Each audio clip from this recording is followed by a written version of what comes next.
n'est pas un hasard. Nous avons démarré l'émission avec Sadio Mané et Gorgui Sy Dieng muy ñaari star football ak basketball bu Sénégal joxe seen message ci feebar boobu di coronavirus lëmbe réew mi lëmbe adduna bi tey jii nag sport à la une ñu leen di defal numéro spécial coronavirus impact bi mu am ci sport bi nga xam ne actuellement lépp bouleversé wu fii ci Sénégal ci adduna bi dara doxatul ndax feebar boobu loolu nag la ñuy waxtaanee tey ci émission bi jox nañu kàddu président fédération yi ku ci mel ni maître Augustin Senghor ku ci mel ni maître Babacar Ndiaye le ministre des sports moom tamit dem nañu seeti ko waxtaan ak moom ci feebar boobu dinañu dem États-Unis ca Memphis Gorgui Sy Dieng mi ngeen dégg léegi sax ci wàllu woowu la Mame Fatou Ndoye dinañu wax yëf yi naka la demee foofu ak ban impact la am ci sport États-Unis NBA bi nga xamee ni sax jamono ji dañu ko arrêté dinañu dem tamit record fekk fa Mamadou Ndiaye foofu tamit mu ñuy waxtaan ak waa journal boobu nga xam ne dafa nekk journal bu spécialisé en matière de sport te jamono ji lépp taxaw nan la ñuy def pour génn ci nan la ñuy liggéeyee loolu yëpp dinañu ko waxtaanee tey ji ci émission bi nga xam ne nag am nañ ci ay gan yu bari ku ci mel ni Amsata Fall yor nekk directeur exécutif Ligue sénégalaise de football professionnel championnat bi arrêté calendrier bi nar a bouleversé wu loolu yëpp waral sa toogaay fii tey jii Amsata baa ngi lay nuyu. maa ngi lay fay Diallo. voilà Adama Ndione journaliste moom tamit mi ngi fii di waxtaan ak ñun ci feebar bi nga xam ne actuellement jaaxal na ñëpp Adama maa ngi lay nuyu. maa ngi lay fay bu baax Cheikh. voilà kii di Abdoulaye Thiam nekk président ANPS moom tamit teew na fi tey jii Abdoulaye maa ngi lay nuyu. maa lay fay Cheikh di nuyu téléspectateur de TFM yëpp. voilà ak Mbaye Jacques Diop mi nga xam ne gëjoon na fi nag di sunu xarit nekk conseil technique ministère des sports bu Sénégal Mbaye Jacques maa ngi lay nuyu. Cheikh Tidiane maa ngi lay fay. voilà avant ñuy dugg ci sujet bi Abdoulaye tey jii feebar bi ñëw daanaka du mbetteel parce que bi mu feeñee Chine xamoon nañ dina commencer law mais tamit diir bi mu ñëw bouleversé lépp ba lépp taxaw quand même lu yéeme la. waaw lu yéeme la parce que xam nga coronavirus moom ñëpp xamoon nañu feebar boobu am na bon Covid 19 bi dafa tombé année 2019 vers fin décembre moo tax ñu tuddee ko.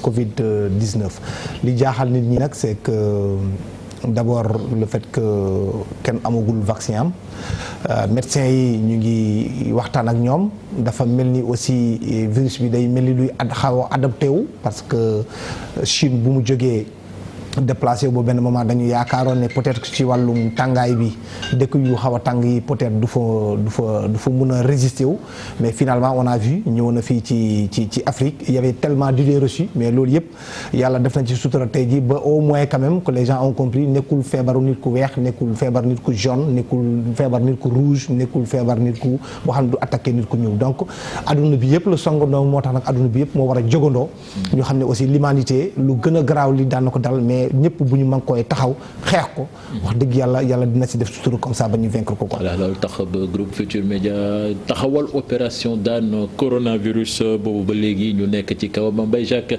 yow nga nekk ministère des sports ci samedi bi ñu génn mu siiwal bataaxal dakkal lépp luy tàggat yaram fii ci Sénégal ngir bañ rassemblement yi. waaw d'abord damay nuyu suma naataango yi ma bokkal plateau bi di Ablaye Thiam le président de l'ANPS di Adama aussi sunu confrère di nuyu aussi Amsata Fall le directeur administratif exécutif de la Ligue professionnelle de football di wax rek que ñun dañu au niveau du ministère des sports le ministre n'a fait que en tout cas suivre les directives données par le chef de l'État parce que ñun à la veille on avait convoqué pratiquement tous les présidents de fédération.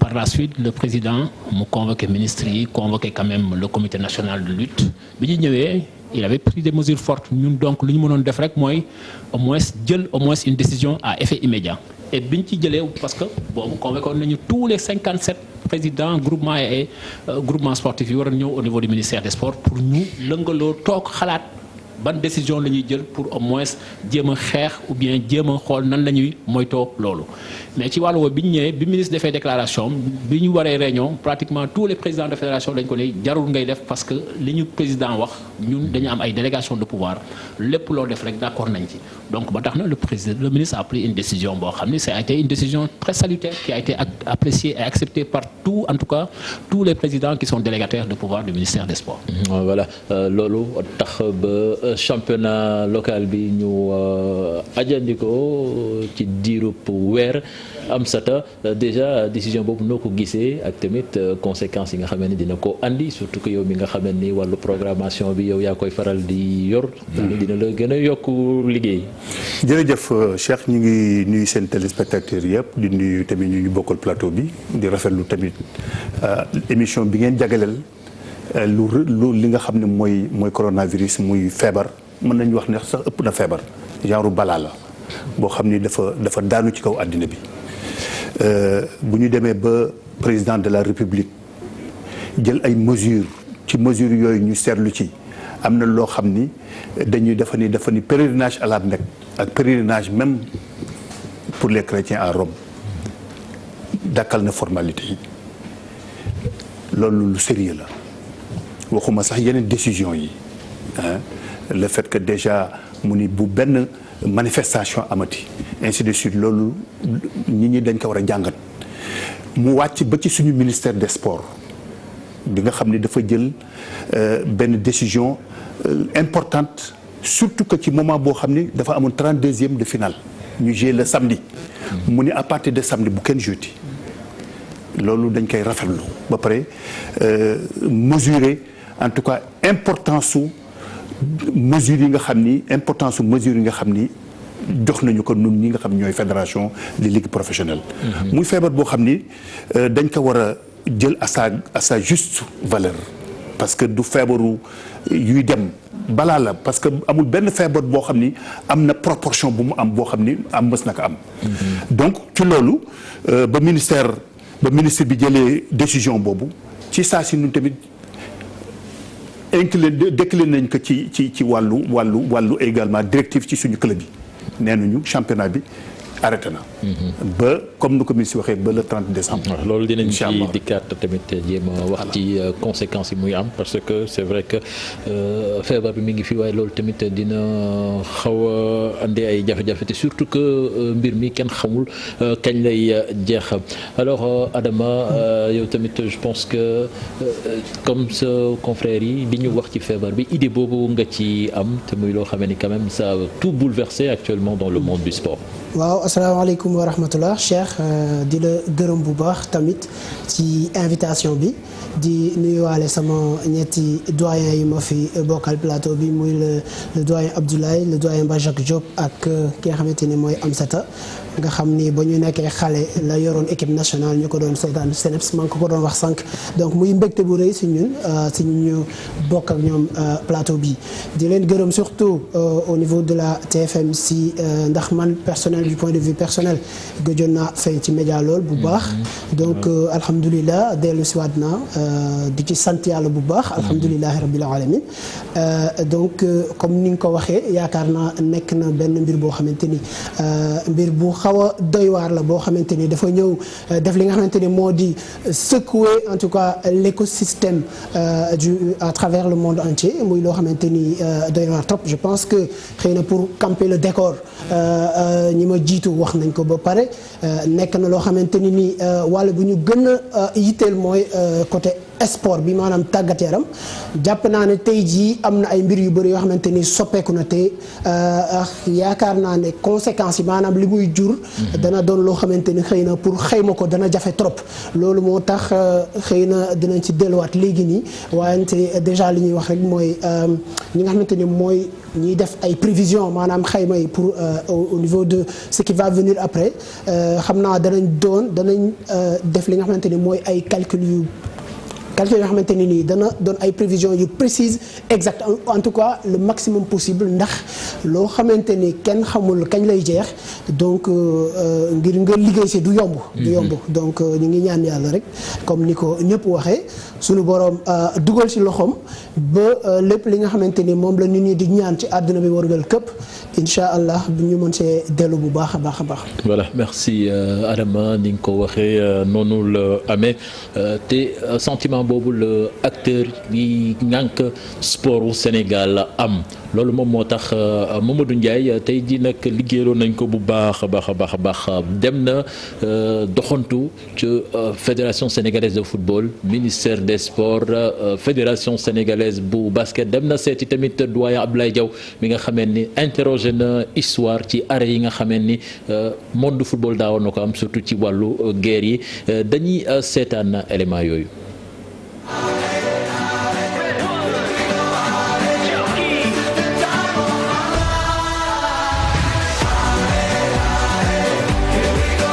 voilà jërëjëf suñu mbokk téléspectateurs yi comme ni ñu ko waxee ci suuf yegg si fii ci ministère des sports fas yéene waxtaan ak ki nga xamante ni moo ŋànk sportu Sénégal ñëpp xam nañ ni xeex bi benn la muy xeex ak lii di coronavirus ak Covid 19 li nga xamante ni moo lëmbee àddina monde sport bi yëg ko monsieur le ministre ñu ngi lay gërëm di rafetlu bu baax ni nga accepté ñëw toog waxtaan ak ñun waxtaan ak sénégalais yi gën a lancer sa message def sa message de sensibilisation ngir ñu xeexandoo ensemble lii di Covid 19.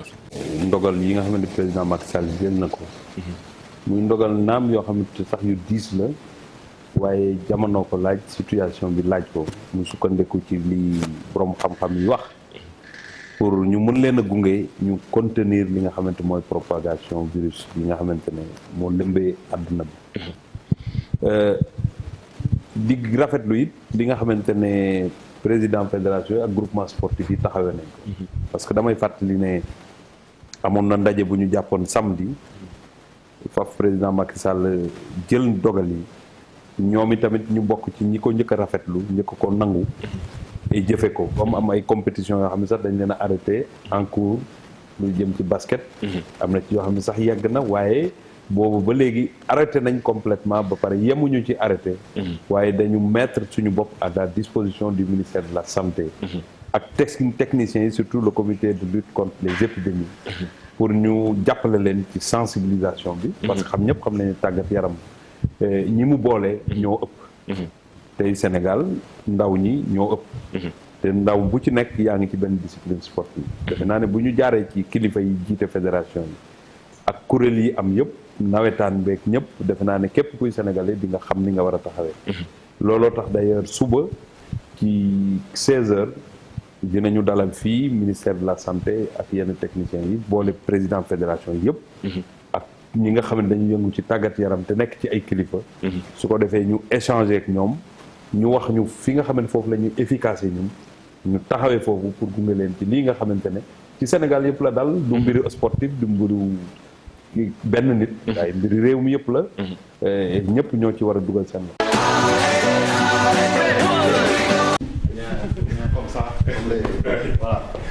maître ñu ngi lay nuyu tey nag xam naa ne waxtaan bi duñu mën a dugg trop ci actualité oblige tey waxtaan bi yëpp dañ koy jëmale ci Covid 19 bi ak ni mu laalee monde sportif bi gannaaw ba ñu la nuyoo ba pare. waaw Mamadou maa leen di fay. di nuyu téléspectateur TFM yëpp. mën nañu wax ni tey dund nañu li nga xamante ni mosuñu ko dund ci monde sport bi surtout gannaaw 3e 4e journée bi nga xam ne dañ ko CAF dafa décider ci semaine bi ñu génn daal di koy suspendre daal di reporter match yi nga xamante ni ci la Sénégal d'ailleurs war na ci jouer ak Guinée-Bissau week-end bi nga dund yow en tant que sportif nekk jiite sportu Sénégal week-end bi nga xam ni sans sport est-ce que loolu mos nga ko dund. waaw su mun naa jàpp ne presque mun nañu ne guléet li am muy fii ci Sénégal comme ci bitim réew amul benn activité sportive dimanche ci dibéer bi mu nekk loo xam ne lu diis la parce que defe naa ñi nga xam ne dañu sopp sport moom mooy occuper seeni week-end amaana bu ñuy dem stade moo xam ndax dañuy jongante wala dañuy nekk ay tàggatkat wala dañuy nekk supporter kese wala sax si biir kër yi surtout fii Sénégal ñi ci dañu baaxoo rek samedi dimanche seen télé la ñu nekk di seetaan match ba xaaji guddi donc ñu nekk week-end bi jiitu amuñu football amuñu sport dina metti torop si ñun mais mbir mi toll na foo xam ne jar na ko ñu def sacrifice yooyu muñ li nga xam ne mooy suñu passion ba jëlee fi li nga xam ne mooy coronavirus bi lëmbay àddina. voilà d'ailleurs waa CAF wax naa ko léegi décidé nañu suspendre match yi ba mu des CHAN bi bokk nga ci comité exécutif bi est-ce que ñi ngi ci mën nañ xaar lu ni mel ci CHAN bi war a am fële ci Cameroun.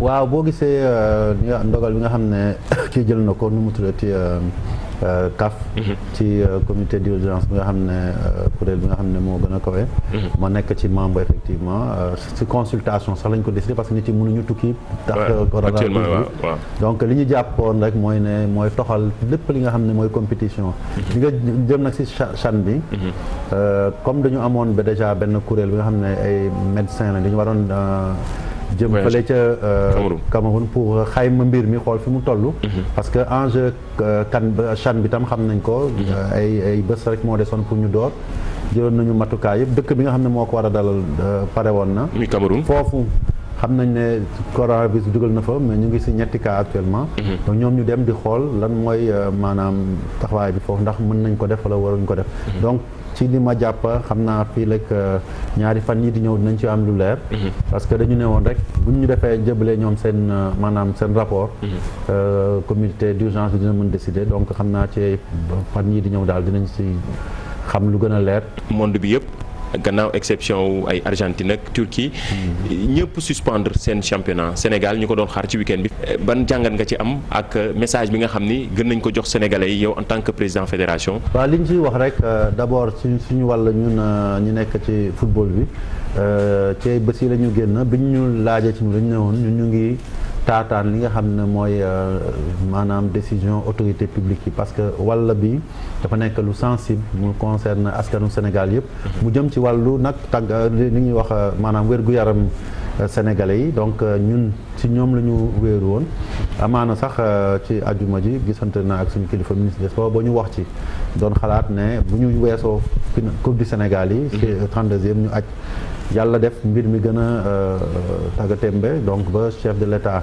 oote réunion ñu ne nañu déglu li président di wax bi mu waxee rek amaana sax ñu ngi woon sax ci diggu compétition parce que samedi joué nañu ay coupe ci guddi gi noonu ministre tam def déclaration génne arrêté mais ñun ci guddi gi noonu ci ngoon si la ñu jox maanaam information bi askanu football bi yëpp nee neen nag lépp la ñuy arrêté parce que fi mu toll waruñu laam-laamee war nañ def lii wala ñu def lépp li nga xam ne day dajale ay nit te gënul donc buñ ko def donc moo tax rek ñuy delluwaat fii di profiter ci seen tribune pour bamtuwaat li nga xam ne mooy consigne yi nañu topp ci en tout cas wàllu football bi ak wàllu sport bi li nga xam ne suñu kilifa yi moom la ñu wax ba mu mëtale ko mu jëm ci compétition mais mu jëm aussi ci tàggatu démb moo ci mujjee parce que ñu ci dañu xalaatoon ne suñu U17 ñi nga xam ne dañuy def présélection mën nañu dem foofu mën na leen déet nañu tëj lépp ba xam si li ñu jëm fu ñu jëm ak si maladie bi entraînement itam ci club yi ñun de li ñu gënal en tant que fédération mooy club yëpp fi mu nekk si diiru fukki fan ba ñaar fukki fan ku ci mën wala fukk ak juróom ñu bañ a sax di dajale joueurs yi ñuy dem ay entraînement yooyu tamit mën na si ñàkk.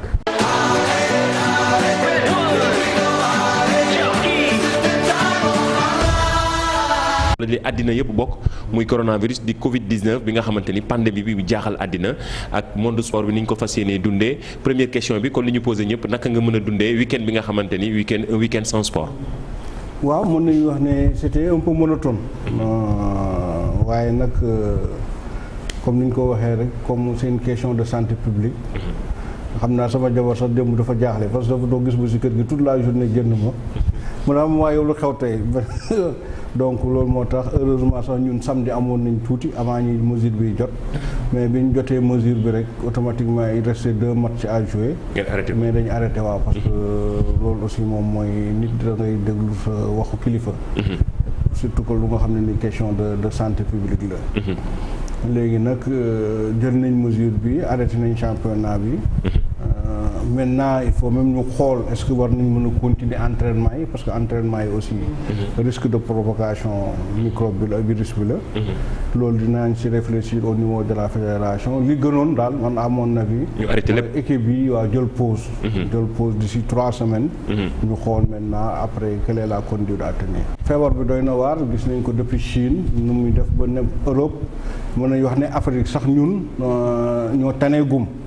waaye loolu tamit nag bu ñu bëggee mettre nekk dans ces conditions là bañ a dem ci cas aggravé en Chine ak en Europe xam benn comportement bu ñu war a am ñun di éviter comme ni ñu ko waxee rassemblement public yi di de kii nga xam ne nii aussi médecins yi tegtal nañ ko ñu koy def pour éviter propagation virus bi mooy di raxasu tous les heures di fexe di éviter di laal suñu bakkan suñu nopp ak suñu gémmiñ éviter aussi déplacement inutile yi dem liggéey ñibbi sa kër. je pense que loolu suñ ko defee incha allah yàlla mën nañu si jàppale bu baax a baax ba affaire bi yàlla def si ndox mu sedd. ragaloo leen ren année blanche am ci wàllu basket bi.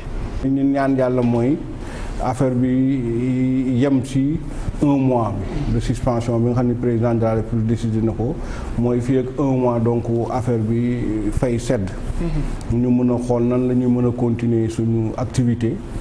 parce que comme ni nga ko xamee même bu ñuy xool sax bu changer formule wàññi ko match yi mais ñu mën a yeggali suñ compétition yi parce que équipe yi aussi boo xoolee investir nañ jënd ay joueurs ñi def li ku nekk def nga li gënoon mooy vraiment bu 1 mois bi jeexee yàlla def lu sedd ñu yeggali suñ compétition.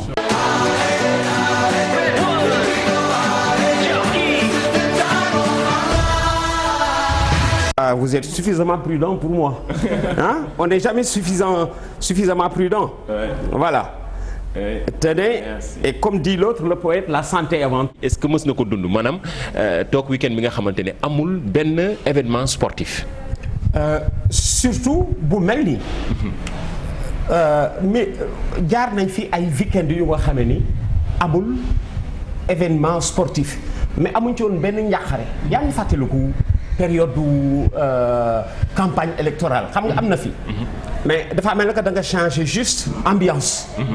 mais benn la mais bii ambiance bi dafa maussade dafa triste. tu as peur man mi ngi may fàttali bi ñu gën a nekk xaleel. xam naa ni yéen ci seen parents yi dana am ñu fàttaliku loolu. grippe ba ñu doon wax grippe asiatique. su ko laajee seen parents yi. bi ñu gën a nekk xaleel grippe bi ñu doon wax grippe asiatique. ñu vivre ko mais bii lu mokke nii dans le monde gëj naa ko dégg. wala peut-être musuma ko gis lu mokke nii dans le monde mais am na mag ñu naan mais on l'a entre-aperçu parce que xam nga football. mës na retardé guerre. football gis nga la guerre bi ñuy wax 39-45. 38 la waroon door. ñu entamé. Coupe du monde bi possibilité football tax gaa ñi retardé guerre bi. ñi waroon xeex. dañ doon nekk coupe du monde bi jeex parce que coupe du monde bi fi leen passionné. loolu moo indi coupe du monde 38. au rythme d'une édition tous les 4 ans. 38 amul 42. amul 46. 50 la mujj dellu si mais comme période de guerre la woon. bi mu jeexee nit ñi dañuy alhamdulilah mais bii ñu nekk nii. njàqare dafa installé wu dans le monde parce que booy dégg yi am biir Europe. waaw ci ñoo xam ne ñoo ñu ëpp doole. ñun li ñuy xeexal ñi ñuy dégg ci Europe ñoo ñu ëpp doole pour gën a xeex ak ñooñu. ñu fay dégg bilan bu négatif. ça fait vraiment peur. yow da ngay dem ba da ngay ragal kii nga jege. ba pare nag rus ko manifester. léeg-léeg da nga naan accident tant que dalu la da ngay yaakaar ni ça n'arrive qu'à l'autre. wala ça n'arrive qu'aux autres. ba bis na nga jàngoonte ak lii boo ci jógee da ngay yar sa bopp. yar sa bopp moo di jëm protéger d'abord sa bopp. parce que comme on dit médecin bi léeg-léeg booy agsi ci moom. fekk na nga lot. fekk na nga dajeeku. il est préférable nga bañ àgg ci moom. loolu la ñuy wax mieux vaut prévenir que guérir. voilà fàggandiku moo gën balaa ngaa. lakkale loolu lañ koy waxee mais père bu ñu ñëwaatee tuuti ci contexte bi ci moment bi mu amee mu dal monde sportif bi. ñu gën ci mën nañ jàpp ñu ñëpp a loru. waaye monde sportif yëg na ko bu baax ndaxte boo seetloo week-end bii ñu génn ak ba ci 3 semaines yi ñu jëm ñu ci bari championnat yu bari yu mag yëpp dañoo suspendre. li ci bon moo di dafa pousser nit ñi ci chômage technique. am na ñu mu def tey jii chômeur. footballeurs yi mën nañ bokk ci ñooñu. xam nga yaa ngi dégg ñu naan on joue beaucoup au football moo tax ñu bari dañu exposé à la blessure. bon mais soo ko xoolee on n'est jamais suffisamment riche loolu yëpp xaalis la waaw xale yi football bu bari bi ngay dégg ñu koy def loolu yëpp xaalis la booy seet dans le monde salaire yi gën a rëy mi ngi ci sportif yi. salaire yi gën a rëy dans le monde suñu sportif yi nekk professionnel ailleurs dans le monde ñoo ëpp salaire suñuy kilifa yi te ñi ngi koy wane te nag di ko wane bi ñu ko wane. nit ñi dañuy jékki-jékki daal ni mais yow kon bokk lii dootul fokkat xale bi di football mooy tabax école xale bi di football mooy tabax hôpital xale bi di basket moo ñëw seet li hôpital bi soxla mu dugal ko fa mu dëkk ca Kébémer seet la fa manqué ci wér-gu-yaram mu dugal ko fa lii dootul foo jaamu yàlla la ba tax na boo dajeek lu la gàllankoor ba lii mënatoo ko dafay nekk nag lu nga xam ni daf lay wàññi.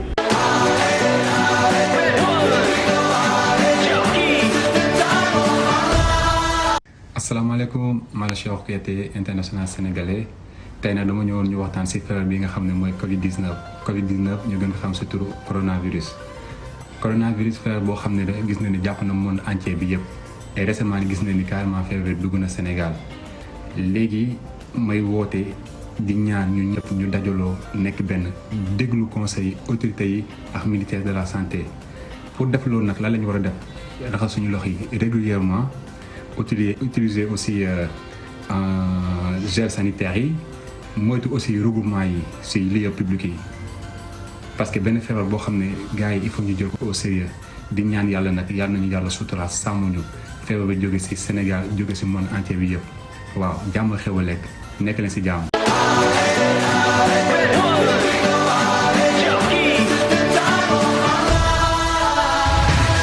asalaamaaleykum waa Sénégal man may waxante di yéen sénégalais yi fi nekk at yi nekk diaspora ak suñu mbokk africain yëpp pandémie bi nga xam ne tey jii moom moo xew muy coronavirus nañ ko jël au sérieux nañ ko xeexat moom di raxas sunu loxo yi di toppatoo suñu bopp di bañ laal sunu loxo yi ak sunu kanam yi ba pare nag respecter lépp li nga xam ne tey jii wax nañ ko ci ndax du lu nuy fo du lu nuy caaxaane du lu nga xam ne tey jii dañ ko war bàyyi tamit mu abattre nu déedéet.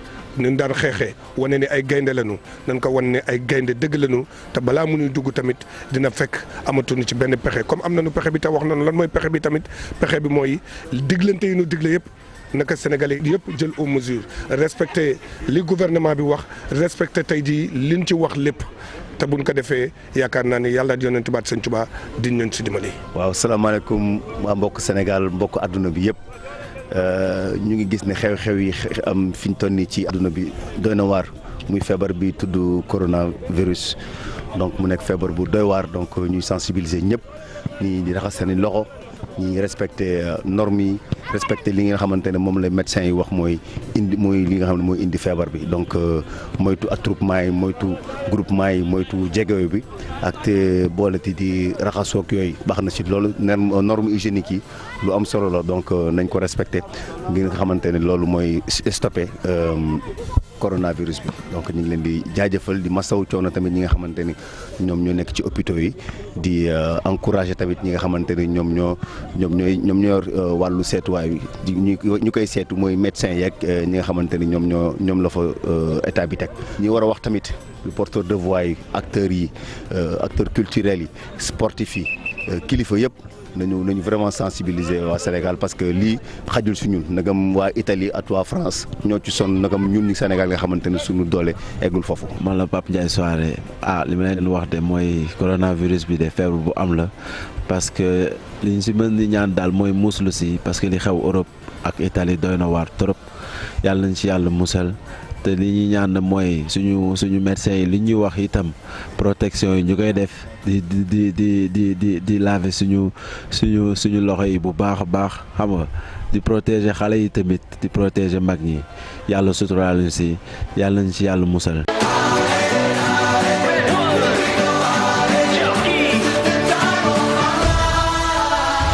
kooku ngeen mujjee dégg di Pape Ndiaye Souaré nekkoon ak Alassane Ndour El Hadji Ousseynou Diouf Cheikhou Kouyaté capitaine bu équipe nationale bu Sénégal alors Ablaye quand même je pense que lii tamit war nañ ko rafetlu sportif yi ñi nga xam ne am nañu kàddu di woote di ñaax nit ñi ñu topp li leen borom xam-xam yi tegtal ngir aar seen bopp ci feebar bi.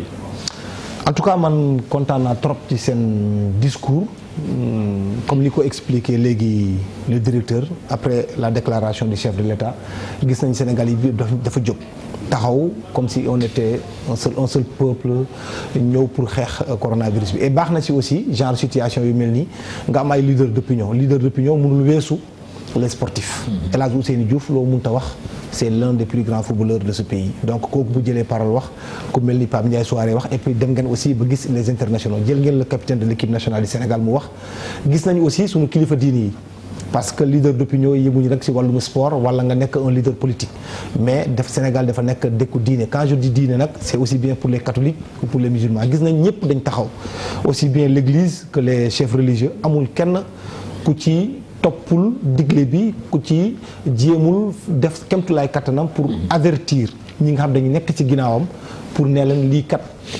mbirum affaire bu doy waar la directeur expliqué na ko tout à l'heure mesures yi ñu teg nag en attendant de trouver le vaccin comme parce que man je suis convaincu que dund na aduna bi yëpp parce que jot nañu revoir fii grippe bi nga xam ne moo amoon ay Espagne ay grippe bi amoon ay Asie Ebola gis nañ ko fii ay des millions et des millions de morts lii même su fekkente ne xaw na doy waar tuuti sax en tout cas eggul en termes de décès ci li ñuy jotoon a dund dans le monde et on ne souhaite pas que ça en arrive là et je sais très bien que yàlla capacité bu mu jox doomu aadama tôt ou tard on finira par vaincre ce virus là et je suis vraiment très fier moi de voir que tout mon peuple se mette derrière le chef de l'État pour justement Adama union sacrée bi footballeurs yi wane comme ni ko sportif yi wane je pense que day xaw a jege comme li président France bi doon wax sànq rek génn que ils sont en guerre là aussi je pense que nous sommes en guerre contre ce virus. Oui, je pense que c'est comme vous l'avez dit man jàpp naa ni affaire coronavirus bi xëy na il faut préciser une chose nous ne sommes que des journalistes donc on est des observateurs nous ne sommes pas nekkuñu ay spécialistes maanaam affaire wér-gu-yaram donc lu ñu mën a def rek mooy xool parce que président Abdoulaye mi ngi koy wax sànq xam nga par le passé gis nañ fi plusieurs coronavirus jot nañ fay am yu mel ne H1N1 H5N1 ak yu mel ne SRAS bi amoon 2003 ak ren ji muy Covid 19 bi donc dañuy def rek comme entraîneur Liverpool bi lu mu wax keroog ba ko journaliste bi di laaj mu ni ko affaire coronavirus bi loo ci xalaat mu ni ko ndax man da nga ma xam ma nekk médecin wala et cetera waa ji reetaan mu ni ko moi je ne suis qu'un mec mal rasé comme ça donc c'était juste pour wax que ni maanaam moom mën na wax ci wàllu sport bi suñu delloo ci wàllu boobu nag bon je pense que nous sommes tous en guerre c'est un fléau mondial wax naa ko sànq ñëpp ñi nga xamante ni ñooy les acteurs principaux mënuñu lu dul jóg essayer de xar seen tànk tubéy ngir jéem a saafara problème boobu noonu Macron sànq ba muy wax maa ngi koy déglu vers 17h lenn li nga xamante ni rek moom laa ci bëggoon insister au-delà de président Abdoulaye lu mu wax sànq en ce qui concerne les spécialistes en sport yi nga xamante ni mooy les principaux relais dama bëggoon insister rek ci benn wàll muy surtout la manière bon ñun ñi nga xamante ne ñun ñooy taskatu xibaar yi ak ñeneen ñi nga xamante ni parce que tey jii nii journalistes yi moomatuñu affaire information il y a ce qu'on appelle oui c'est ça il y a ce qu'on appelle le citizen journalism le journalisme citoyen où n'importe qui peut publier des informations il faut que ñun ñi déglu nguuru Sénégal lu mu wax maanaam ñu moytu ni ñuy fësalee xibaar yi ak fu waay foree dara rek ñëw daal di koy wax ndax jamono ji ñëpp a jaaxle ñi nga xamante ne dañu am njaboot nelawatuñu toogatuñu ñëpp a jaaxle donc c'est juste un appel. non loolu je pense que Ablaye moom surtout ci question boobu noonu ñu mën cee góorgóorlu daal. Ablaye moom mi jiite journal je pense que sax moom loolu mën na ci wax parce que sooy gis genre xibaar yooyu li ñuy wax fake news dafa mel ni léegi mooy beneen virus bu. mooy lu ñuy wax xam nga coronavirus bi sax dafa mel ni ay fantasme sax da ciy nekk. parce que gis nga ci lu nekk léegi ñun def nañ tey ci reportage lu mel ni laaj amatul ci dëkk bi on te dit laaj da koy faj ñii naan sangoole ndox bu sedd ñi yeewu lu matin tàngal ndox bu sedd di ko sangoo te finalement da ngay mujjee lakk sa yaram te loolu mënu ko faj li fi wóor te wóor mooy nga suivre tes médecins et j'en profite aussi pour dire quand même man gis naa ay médecins sénégalais yoo xam ne daawuñu woon sax bëgg wax ak journalistes yi daawuñu woon jël seen propre initiative dugg ci réseaux sociaux yi mais compte tenu de l'importance du virus aujourd'hui li mu wax ni dëgg la parce que il y a ce qu'on appelle l'infovirus maanaam il y a le coronavirus mais il y a aussi l'infovirus problème boobu nag pour ñu faj ko il faut que médecins yi aussi ñëw wax ak askan wi donc n'importe quel moyen de communication c'est possible parce que sénégalais yi nekkatuñu rek di téye léegi journal wala di seetaan télévision wala di am ku nekk dafa comme ni mu ko expliqué léegi gars yi duñ ci ëpp ci réseaux sociaux yi la ñuy dem soit ci WhatsApp la soit ci Facebook wala feneen ñu Instagram ak yeneen pour ñu mun a kii donc lu ñu mën a def daal pour wan leen ne loolu ce n'est pas vrai en tout cas démystifier yooyu pour wan leen li fi wóor mooy ñu fagaru bi mooy li médecins yi tëral jéem ko suivre bañ a aussi nekk un tout petit peu trop fanatique gëmloo suñu bopp parce que tamit da ngay dem ba benn moment t'as l'impression que excusez-moi de ce blasphème là Dieu n'a pas la nationalité sénégalaise je suis vraiment désolé de le dire il faut qu'on arrête de croire que man comme par exemple je suis de la famille omarienne rien ne peut nous attaquer parce que El Hadj Omar jaar na fi diw jaar na fi on a eu la catastrophe maritime la plus importante au monde ça s'appelle le Joola on a eu ici l'explosion de l'usine de l'ammoniac gis nañ ko fii Bettenty ça ne fait même pas quelques jours 32 morts gis nañ ko fii donc il faut qu'on arrête de croire à ces choses-là li fi wóor mooy ça c'est une affaire des scientifiques c'est une affaire des médecins. voilà dañu fexee def suñu kéem tolluwaay kattan accompagner. voilà je pense que le message est passé ñu leen di fàttali rek léegi dinañu dem Memphis fekk fa Mame Fatou Ndoye bi nga xam ne daje na fa Gorgui Sy Dieng ak tamit waxtaan na ak Ngagne Desagana waxtaan bi nag c'est par nu mu tuddati internet parce que Ngagne actuellement mi ngi en quarantaine. parce que seen équipe bi dafa am ay cas au fait sax nu mu tuddati Mbaye Jacques message yi baax na. mais tamit joueurs yi nga xamee ni Laye Diaw doyen mi ngi koy wax sànq nekk nañ ñoo xamee ni macha allah seen i payoor am na solo est-ce que tamit jotul ñoom tamit ñu dugal seen loxo ci xeex bi génne ci seen poste participer si li ñuy wax effort de guerre. waaw xam nga loolu mënul ñu leen ko imposer ce ne sera que du volontariat parce que gis nañ fii quand il y a eu quand même l'affaire des inondations Drogba a été le premier peut-être professionnel à mettre la main à la poche pour gagner 5 millions c'est par la suite que le jour yi di commencer joxe et je pense que aussi Sénégalais yi aussi il faudrait que ñu xam ne am nañu benn esprit patriotique quoi qu'on puisse dire parce que soo xoolee par exemple un garçon comme un joueur comme Sadio Mané sur le plan social vraiment il fait beaucoup de choses ainsi que Koulibaly les Gana et autres moi je pense que ça j'ai pas d'inquiétude ñoom xëy na ñoom dinañ daje wala xëy na boog ñu ngi xalaat ci loolu mais le plus important mooy que ni il faudrait que ñu xalaat aussi que nekk ce ne sont pas uniquement les footballeurs parce que souvent quand il y a une catastrophe on pense souvent aux footballeurs il y a aussi les lutteurs il y a aussi d'autres peut-être sportifs yoo xam ne qui sont peut-être éparpillés un peu partout dans le monde et qui sont peut-être dans diverses disciplines mën nañ ko def mais je pense que tout est une question de volontariat. xam nga c'est que footballeurs yi ak basketteurs yi quand même dafa nekk ñoo xam ne souvent bon seen salaire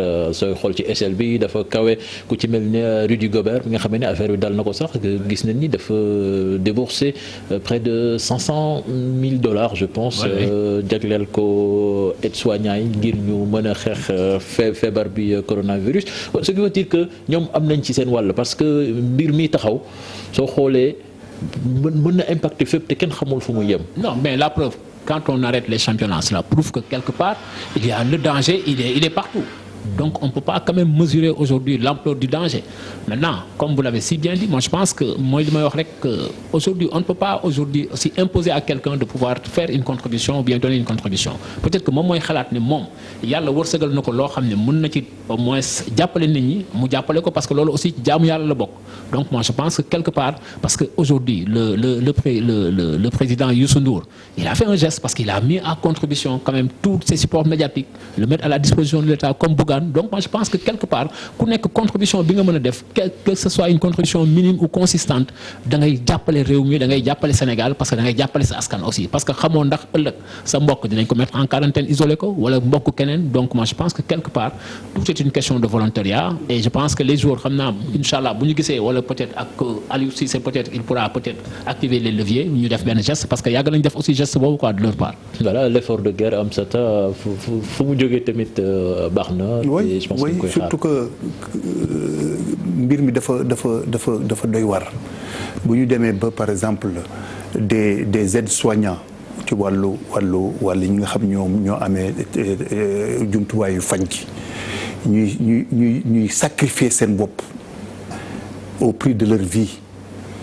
bu ñu demee ba les chefs religieux des événements yoo xam dafa am ñu arrêté ko ça veut dire que il faut que ñu mesurer l'ampleur disons de ce phénomène c'est à partir ci moom ci loolu rek la ñuy mën a nangu nit xeex la boo xam ne dañ ko war a def ak en tout cas coronavirus te xeex bi yépp mooy respecter en tout cas mesures yi nga xam ni nitu fajkat yi ñu ngi ci te loolu damay wax ni du wax ay wax rek dafa laaj ay jëf président Augustin Senghor wax na ko nee na c'est bien raxasu c'est bien dire toujours ngay raxasu mais dégg naa sax am ñuy wax ni dañuy def ay entraînement wu huis clos xam nga entraînement huis clos mais également il y a une rencontre de personnes dafa rencontre la mbir mi dafa laaj ñu taxaw xeex ak moom xeex bi yépp mooy nan la ñuy def ba lii yàlla nga xam ne may nañu ko nun Afrique may ko Sénégal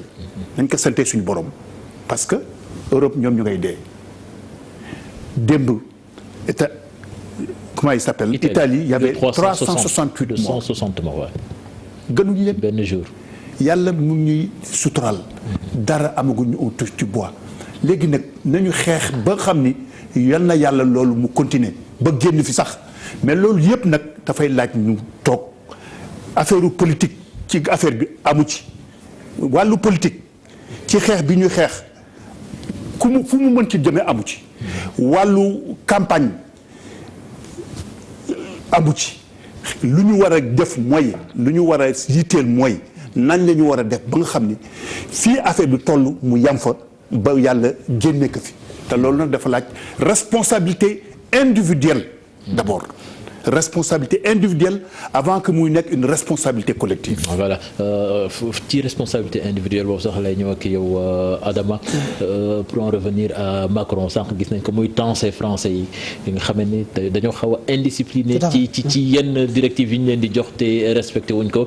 te je pense que loolu day bokk ci li gën a wasaare feebar. J'ai un ami français tey ñu ngi doon discuter en fait li gën a causé sax la réaction du président français Emmanuel Macron il y a une photo boo xamante ni dañu méngale benn rue italienne à Rome ak une autre rue au milieu de Paris c'est-à-dire ci photo bi yaa ngi gis fii presque benn doomu aadama traîné wul nga gis fële ñëpp ñu ngi doon sa mboxloo di kii et cetera donc moom yaakaar naa ne ci wàllu boobu noonu la doon wax quoi. Le doyen Amsata mi ngi expliquer quelque chose qui à mon sens est hyper important c'est-à-dire le fait que par exemple là au sein du monde entier que ñu décider c'est-à-dire arrêter tout ce qui est en tout cas regroupement sportif regroupement que ce soit wàllu sport wala leneen et le président Senghor lorsqu'il a parlé tout à l'heure pendant qu'on y est mi ngi expliquer par exemple la décision de la CAF peut-être c'est pas l'objet mais c'est juste une digression boo xamante ni dama ko bëggoon ibbi pour clarifier une chose aujourd'hui ci sama première prise de parole maa ngi lay expliquer affaire les prévisions yi nga xamante ni moo war a am ginnaaw bu ñu jógee ci lii parce que tôt ou tard à la kulli xaal incha allah coronavirus bii nii di Covid-19 dana jeex donc bu jeexee dana am ay affaires yu bëri yoo xam ne dañ ko war a andiwaat su fekkee ne dañoo dàqandi lépp li nga xamante ni moo di un événement sportif man jàpp naa ne man Adama en tant que observateur journaliste jàpp naa ne ñoom juum nañ ci nit ñu conserver le CHAN te problème dana amaat comme par exemple français yi nu ñu amee problème organiser seen premier tour municipal yi bay naan deuxième tour dañ koy daxandi ça c'est un problème de je pense que anticiper na ci débat bi parce que loolu après dinañu ci dinañ ci ñëwaat ci deuxième partie émission bi mais dañuy dem Louga ak championnat bi arrêté yónni nañ sunu ndaw lu ñu fa toogal mu dem fële ca Ndiambour foofu nag nee nañu club bi daal jël nañ seen disposition yëpp wax nañu joueurs yi ñu dellu seeni kër di xaar ba yëf yi yemb ñu mën a reprendre championnat bi dans un mois ci loolu lañ ci déglu Pape Ndiamé Ndiaye nekk secrétaire général au club bu Ndiambour ak Mbaye Gueye président commission organisation ci micro Thierno Fall.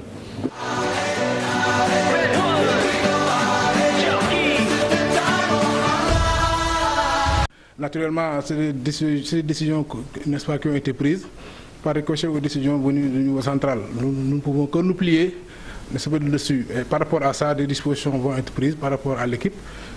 Naturellement, on va éviter aussi, comme le veut la circulaire, on va éviter les rassemblements et par conséquent, les joueurs seront obligés de rentrer chez eux. Et naturellement, on va essayer de prendre des mesures d'accompagnement pour leur permettre, n'est-ce pas, de rentrer chez eux. Et naturellement, en rapport avec l'entraîneur aussi, certainement, il pourra faire un programme d'entraînement individuel qui leur permettra, n'est-ce pas, de poursuivre leur entraînement pour ne pas rester comme ça sans se faire la jambe. Le championnat est arrêté pour presque un mois. Ça sera difficile. C'est la prise en charge des joueurs, c'est la prise en charge de la restauration des joueurs, et sur le monde sportif, ce sont des difficultés, ce sont des problèmes. Et aujourd'hui, on préparait les 32e de finale de la Coupe du Sénégal de football contre Oslo. Et l'État a demandé d'arrêter le championnat et les rassemblements, et que la fédération a suivi avec la Ligue de football et les démembrements membres du football, qui est le Ndiambour de Louga, et l'ensemble des acteurs du football du Sénégal. Donc je crois que ce sont des difficultés réelles au niveau des clubs, mais au niveau aussi en prise en charge des clubs. Naturellement, au plan pécunier, au plan justement même du rendement sportif, ça va impacter. Mais qu'à cela ne tienne, on est obligé de le faire parce que la santé n'a pas de prix. Et mieux vaut prévenir que guérir. Donc sur cela, il n'y a aucun problème. Naturellement, chaque cause, il y a des conséquences. Donc voilà, on va se plier à la réglementation. Et aussi, c'est une action citoyenne. Donc, je crois que c'est dans ce truc-là que nous adhérons complètement et totalement à la décision prise par le niveau central.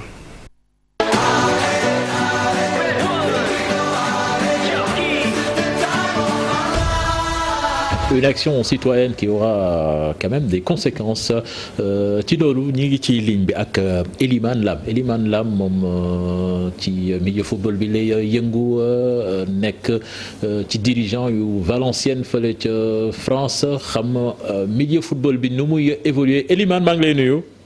oui Cheikh Tidiane maa ngi lay fay. voilà Elimane d'abord dañ lay bàyyi nga lancer ce message d'abord ci xeexu coronavirus bi avant ñuy ñëw ci laaj yi. waaw Cheikh mooy ni ñu koy dundee noonu la ko àdduna bi di dundee maa ngi doore déjà di féliciter le président Macky Sall si mesure yu mu jël par rapport au Covid-19 wax dëgg fa yàlla di wax ni dafa nekk tiis boo xamante ne mu ngi dal àdduna bi ñëpp. Et comme vous l'avez très bien constaté ñun ñëpp rek nekkul loo xamante ni caaxaan la que Sénégalais yi jël ko au sérieux comme l'a dit tout à l'heure Cheikh yow Mr Bopp que na nit yi jël mbir mi au sérieux ñu xam ne lii du caaxaan moo tax ñu ngi ñaan yàlla rek yàlla jël ko fi ni mu gën a gaawee mais aussi Sénégalais yi jël ko au sérieux ñu respecter mesures yi ñu jël pour propagation bi bañ a yokk. Merci. Voilà Elimane dégg nañ la mais quand même dañuy wax ci conséquences yi nga xamee ni arrêt football bi am na ko déjà sur le plan local joueurs yi dinañu nekk à l'arrêt pendant un mois boo xamee ni daanaka duñu nekkati seen club yi mais loolu est-ce que mën na jur ay gàllankoor surtout soo xoolee faiblesse économique bi nga xamee ni moom moo dal sunu équipe yi. waaw Cheikh comme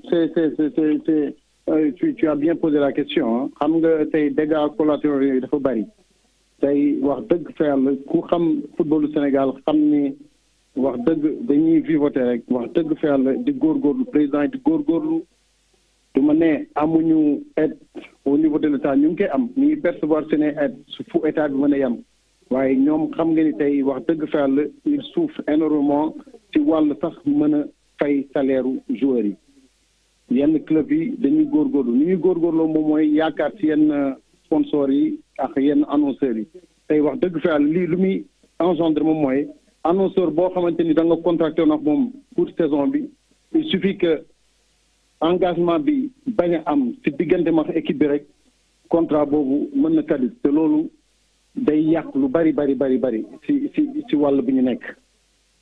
En ce qui concerne de l'international moom mooy par exemple je prends une équipe comme Valladolid wala comme Valenciennes d'après mail yi ñu jot tout à l'heure les gens ils avaient la peur au ventre se disant que wax dëgg fa naka la ñuy supporter salaire ak charge équipe bi.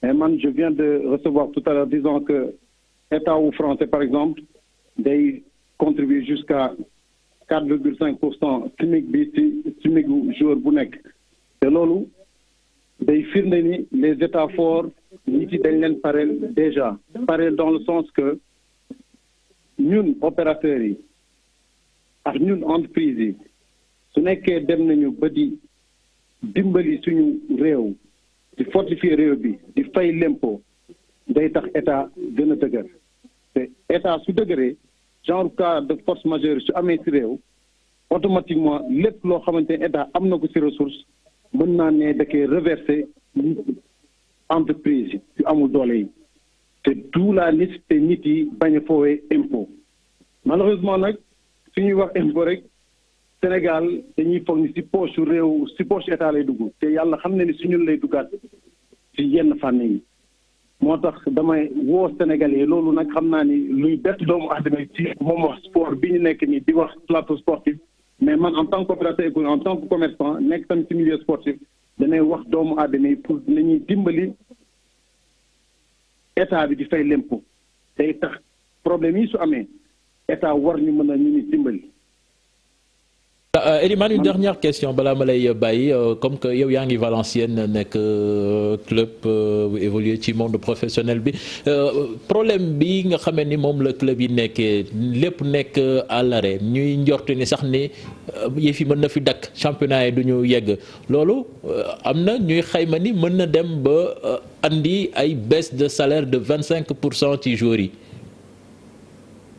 waaw loolu Cheikh lu mënoon nekk la si ils avaient pas derrière des états forts yoo xamante ni pare wuñu leen pour jàppale leen mooy comme ni mu la waxee tantôt rek état yi dañoo nekk fii pour dimbali yenn entreprises yi je parle même pas des entreprises qui sont en difficulté mais entreprises yoo xamante ni qui sont actives tels sont les clubs de football te dañ leen ne ñoom club bu fi nekk am joueur fonctionnel nekk quelconque ligue bu nga nekk moom mooy ligue 1 wala ligue 2 ñoom ils sont prêts à dimbali entreprise la à hauteur de 4,5% ci salaire joueurs yi et quand les présidents de club se sont regroupés dañoo gis ni loolu nekk loo xamante ni daf leen di gàllankoor maintenant reste à voir avec les annonceurs yoo xamante ni ñoom dañoo contracté yenn club yi wax ak ñoom ci yenn at yi ak timing boo xamante ni moom la ñu war a mën a contracté pour état bi jël en charge annonceurs yooyu la mais c'est pas dégâts collatéraux yi moom dafay bari mais au moins état yu mel ni France dem nañu ba supporter dégâts yu club bi war a mën a supporter. mais merci Elimane ñu ngi rafetlu sa dugg ci émission bi Amsatou comme ni ñu ko doon waxee yëf yi forcément dina am ay répercussions quand même parce que planification lu bari dafay changer. li Elimane wax ni je pense que quelque part tamit xel mën na ko nangu. parce que soo xoolee NBA. am na sax ay joueurs yoo xamee ni dañuy génne xaalis ci seen poste ngir fay ñi nga xamee ni ñoom ñooy liggéey ci maanaam stade yi pour yëf yi mën a fonctionnel fii nag ci Sénégal état bi wala fédération bi jëluñu est-ce que jël nañ ay matuwaay ngir jàppale club yi sunu club yi nga xamee ni nag wax dëgg fa yàlla seen doole dafa néew. waaw xam nga impact mënul ñàkk ci. lu demee nii bu amee dana am impact même dans la planification du calendrier mais loolu du suñu problème parce que bu leen fàtte ni 2018 Wakam intégré nañ ko après 10 journées de championnat. Ça nous a pas empêché de faire un autre calendrier ba terminer d'abord la phase aller. C'est très poussif. ba terminer la phase de retour du dëgg. dana am impact au niveau au niveau physique des joueurs. parce que joueurs yi nga xam ne dañuy tàmm di jouer ensemble. ñu toog ba ci àgg ñu jouetuñu ensemble il est clair que au niveau des équipes dana am impact sur le plan des automatismes dans les équipes mais également dana am impact au niveau économique équipe yi nga xam dañu am ay contrat ak ay sponsors et sponsor retour d'investissement daf ci am solo retour d'investissement nag 3 rek la mooy en image en notoriété wala chiffre d'affaires bu fekkee ni nag ñooñu amul woon ay clause yoo xam ni yu mel ni bu amee lan mooy solution bi dana am impact mais dans tout à fait dans tout état de cause impact bu mën am faju bi jar na ko. waaw mais dina après corona quand même dina am. parce que j'en viens bala xam nga impact là bu mu mën ci am y a des multinationales qui perdent des milliards Cheikh y a des multinationales yoo xam ne aujourd'hui ils perdent des milliards y a des gens qui perdent leur vie. Moi je parle d'une manière générale je parle dans le monde. Général, quand on parle de l'économie du sport il y a 2 aspects. doo bàyyi ma àggale s'il te plaît. parce que li ngay wax li man xam naa ko. mais tey le micro. xam il y a 2 aspects aujourd'hui. Continuez après je vais vous répondre. Vas-y directeur. Non tu me réponds pas man. Voilà xam nga dama ni impact mënul ñàkk quand il y a un arrêt en plein championnat après une phase aller il faut que mu am impact. Que ça soit un impact au plan sportif que ça soit un impact au plan économique.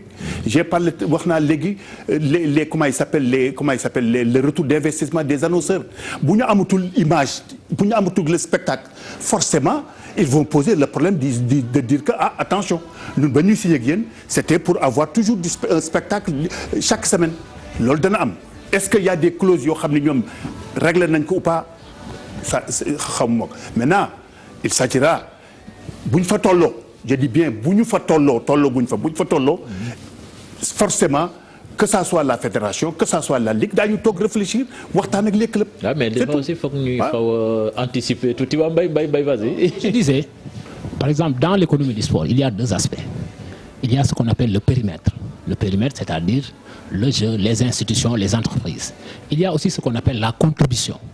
Mais aujourd'hui, peut-être qu'on peut en parler dans le monde. Parce que tout de suite, tu as fait allusion à ce qu'on appelle, par exemple, la NBA. La NBA, c'est un cartel. C'est une ligue qui est fermée. Il n'y a pas de relégation ni de montée, contrairement aux ligues européennes. Donc aujourd'hui, quand on voit aujourd'hui l'indice harmonisé au Sénégal, c'est 1,32% pour sur 10 000. Ça veut dire que quelque part, il n'y aura pas assez d'incidence financière au Sénégal. Parce que nous, on a travaillé sur l'économie du sport et on est en train d'y aller parce que moi, pas plus tard qu'aujourd'hui, j'ai essayé même de saisir au niveau de l'ASDN. Quels sont aujourd'hui les impacts? Mais malheureusement, je n'ai pas pu l'avoir parce que j'aurais pu l'avoir pour un peu essayer de développer cette théorie-là. Voilà. Lola Bougon pour développer cette théorie. Donc, au niveau du Sénégal aujourd'hui, il n'y a pas de droit TV. Je suis désolé. Dans le championnat télévisé, quand même, il y a des sponsors. Non, mais il n'y a pas de droit TV. Aujourd'hui, on ne paye pas à des clubs les droits TV. L'année dernière, on a signé avec une firme chinoise et ça n'a pas abouti parce que tout simplement, il y avait un contentieux. Aujourd'hui, si on avait, par exemple, poursuivi ce processus-là, il y a au moins des incidences financières. Voilà. Maintenant, il n'y a pas d'incidence financière. Aujourd'hui, non, pourquoi il n'y a pas d'incidence? Peut-être dans le monde professionnel. Il y a peut-être les transports, il y a l'hôtellerie, mais aujourd'hui les clubs, ils ont demandé par exemple aux footballeurs de rentrer chez eux. Alors que quand vous organisez, c'est ce que je dis, quand vous organisez par exemple une séance d'entraînement, vous payez le transport, peut-être il y a l'eau, il y a la restauration, et cela peut être capitalisé par le club. Aujourd'hui, non, il faut, par rapport aux sponsors, il faut relativiser. Par rapport aux sponsors, il faut relativiser. Quels sont aujourd'hui les clubs qui ont des sponsors? Quels sont les clubs? Il y en a. C'est peut-être. Oui, à part Génération Foot. D'ailleurs, pour l'exemple de Génération Foot. Et vous avez cité Génération Foot, même, je peux vous dire qu'il y a un sponsor qui a décidé de payer la moitié si le championnat. Mais tout dépendra des clauses du contrat. Tout dépend des clauses du contrat de départ. Ah, ok, d'accord. C'est vrai dafa am benn aspect bu ma bëggoon souligner dafa am lu ma bëggoon wax ci wàllu maanaam doyen bi lu mu développé sànq ak réaction Mbaye Jacques xam nga jafe-jafe bi lu ko gën a andi mooy dañuy toll ci benn situation boo xam ni juridiquement parlant par rapport au droit du sport dafa di loo xam ni maanaam suuraale wuñ ko fenn. waaw c'est y a li tubaab di wax un vide juridique donc exactement dafa di benn mbir moo xamante ni ñëw na donc lan moo war a nekk saafara bi que ce soit sponsor boo xamante ne day taper sur la table ni da nga may jox lii wala lii du ma ko mën wala yooyu noonu waaw xëy na loolu rek la mën a nekk ak ay waxtaan ak li nga xamante ni moo di jurisprudence mais dana doon loo xamante ni du yomb pour ñu régler ko mais comme li Mbaye Jacques doon wax sànq effectivement gaa xëy na sponsor yi amuñu doole boobu wala xëy na tolluñ noonu waaye championnat Sénégal ay la yoon am na ay sponsor waaye xëy na melul comme ñi nga xamante ni mooy championnat France keroog ñi ngi dégg président ligue espagnole de football muy Javier Tebas mi ngi doon souligner sax wàllu woowu noonu diggante maanaam jafe-jafe yoo xamante ni moom lañ nar a am entre ñoom ak sponsors yi ba tax na moom dafa décider xar tànk tubee mu ni quelque soit alpha moom dana fexe ba championnat egg donc loolu nag mooy loo xamante ni yaakaar naa loolu la ñu war a souligner parce que aujourd'hui il n'y a aucune législation qui définit exactement la mesure qui doit être prise par rapport au contexte actuel. Ouais, mais comme li ko Mbaye doon waxee sax mais am na ay action bénévole comme par exemple ay joueurs NBA yi nga xam ne ni ñoom ñooy jël di fay ay salariés club bi parce que foofu par exemple li kii wax soo xoolee souvent le sponsoring souvent à part les droits TV c'est l'habillement c'est les chaussures en Europe c'est l'habillement et les chaussures. Mais Ablaye est-ce que fédération bi wala l'État. Par contre il y a des contributions financières aussi il y a des contributions financières effectivement. Ce que je veux dire effectivement il a parlé d'un vide juridique mais xam nga vide juridique bu amee dafa am lu ñuy woowee jurisprudence. Jurisprudence day am benn cas boo xam ne lii kenn xalaatu ko woon et d'un seul coup on décide lii bu ëllëg ci biir lii bu amatee désormais nii lañ koy def loolu mooy jurisprudence loo xam ne mosul woon exister. Ça c'est un cas. Le principal problème ici dans ce pays dans notre pays c'est que l'absence de statistiques. Dans les normes aujourd'hui dans tous les championnats européens on te dit que la Premier League on te dit par exemple Bundesliga qui est le seul championnat au monde boo xam ne dafa intervertir règles yi nga xam ne dañ koy xam ci sport parce que sport première rentrée xaalis télévision moo koy joxe deuxième rentrée xaalis sponsor billetterie mu ngi am en troisième position après les collectivités locales l'Allemagne nag mooy championnat boo xam ne moom rek moo am ci àdduna bi première rentrée xaalis billetterie la c'est pas la télévision comme en Angleterre ça c'est un cas léegi li koy indi parce que allemand yi léegi xam nañ ñoom seen Bundesliga bu ñu ko arrêté tey dinañu perdre 750 millions d'euros mun nañ ko xayma chez nous c'est pas possible. Mbaye am na benn cas bu mu souligné aujourd'hui l'arrêt d'un championnat man je peux même sortir d'une boutade je veux dire finalement ça arrangerait même certains clubs quand tu regardes les financements qu'ils font booy entraîner da ngay fay boo waree jouer nga fay déplacement joueurs yi nga kii un match de déplacement qui te coûte presque 500 000 600 000. alors que surtout des équipes comme le Casa Sport boo xamante ni malheureusement on les oublie souvent alors que c'est eux qui en souffrent le plus. Oui mais quand même bon. je veux tous les clubs ne sont pas logés à la même enseigne. Mais il y a eu quand même beaucoup de comment on appelle ça encore de discrimination positive envers le Casa Sport aussi bien au niveau de l'État central, aussi bien des donateurs. On a beaucoup fait pour le Casa Sport. Je me souviens même que l'ancien président du Sénat avait même mis un bus à la disposition de Casa Sport. Ça, tout le monde le sait. Ça, c'est un fait. Maintenant, moi, ce qui m'étonne, c'est qu'on devrait aller vers ça. Il faut qu'on dispose des statistiques. Aujourd'hui, vous allez en France, l'INSEE d'aller déterminer carrément lii kat bu amee en perte économique c'est ça football bi lii lay am club bi nii lay am parce que xam nañu rentrée xaalis club bi nii la toll collectivité locale bi Marseille par exemple mairie bi lii la koy jox supporters yi bu ñu waree dugg abonnement bi chaque match lii lay rentrée bu nekkee Ligue des Champions lii la mais chez nous il y a absolument rien. On va progresser sinon du ci génn voilà. Le compte aujourd'hui chez nous on n'a pas ce qu'on appelle le compte satellite du sport. A été introduit en France en 1932. 32 avec l'autorisation d'utiliser la loi de 1901. Non, je ne parle pas du championnat. Maintenant en 1942. Où en était le championnat professionnel français? Est-ce que li ngay wax yi nii yëpp. est-ce que en 1942 fan la toll woon? C'est ça qui est important. La marge d'un processus. Non, je suis d'accord. Ça nous fera day 1942, 10 ans après. Mais en 1942, c'était pas des pros. Si. C'était pas de pros. Il y avait la loi, il y avait aujourd'hui, à l'époque, il y avait la loi de l'AEF et la loi 1901. Non, la loi non. Voilà. On va poursuivre. La preuve, ils ont réformé. Ils ont réformé avec la loi de 1901. Et la preuve, quand ils sont passés en professionnel, ils sont allés avec la loi 1901. Donc c'était des semi-professionnels, ils n'étaient même pas des professionnels. Voilà, merci Mbaye. Une clause qui disait on vous permet d'utiliser des jeux professionnels. C'est comme ça que c'est parti en 1930 et progressivement. Ces jours-là travaillaient souvent dans les collectivités locales. On l'a compris. Vous faites. Franchement, le Sénégal, moi je salue l'entrée en vigueur de la Ligue professionnelle qui a apporté beaucoup de changements. Je vais emprunter la formule de Nder là. Coupe-moi son micro. Voilà. Sànq ba léegi ñu ngi leen fii tudd waa NBA bi mooy wane nous allons nous rendre à Memphis pour y retrouver Mame Fatou Ndoye qui a elle aussi subi de plein fouet l'arrêt de la NBA et elle a donné la parole à Gorgui Sy Dieng et Ngagne Desagana actuellement en quarantaine avec son équipe du Utah Jazz.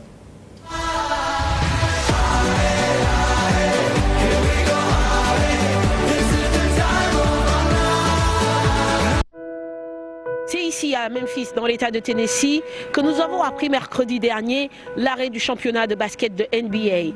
Mauvaise nouvelle pour nous qui étions venus à la rencontre de nos basketteurs évoluant dans cette plus grande ligue de basket au monde. Première porte d'entrée du coronavirus dans la NBA, Rudy Gobert, joueur des Utah Jazz, entraîné de temps en temps souvent par Ngagne Desagana Diop, coach assistant des Utah Jazz. Depuis Utah, il nous raconte les faits. affaire moom daf ñu laal bu baax quoi laal suñu équipe comme man équipe bu nekk Utah Jazz foofu la affaire bi sax booy xool foofu la commencé parce que Rudy Gobert foofu lañ ko testé ba ñu nekkoon Oklahoma quoi lañ ko testé mu positif mais test bi lu ko indi mooy comme symptôme yi wax quoi la veille dafa amoon fièvre affaire amay symptôme après si la am benn fièvre ba ñu nekkee ci avion bi.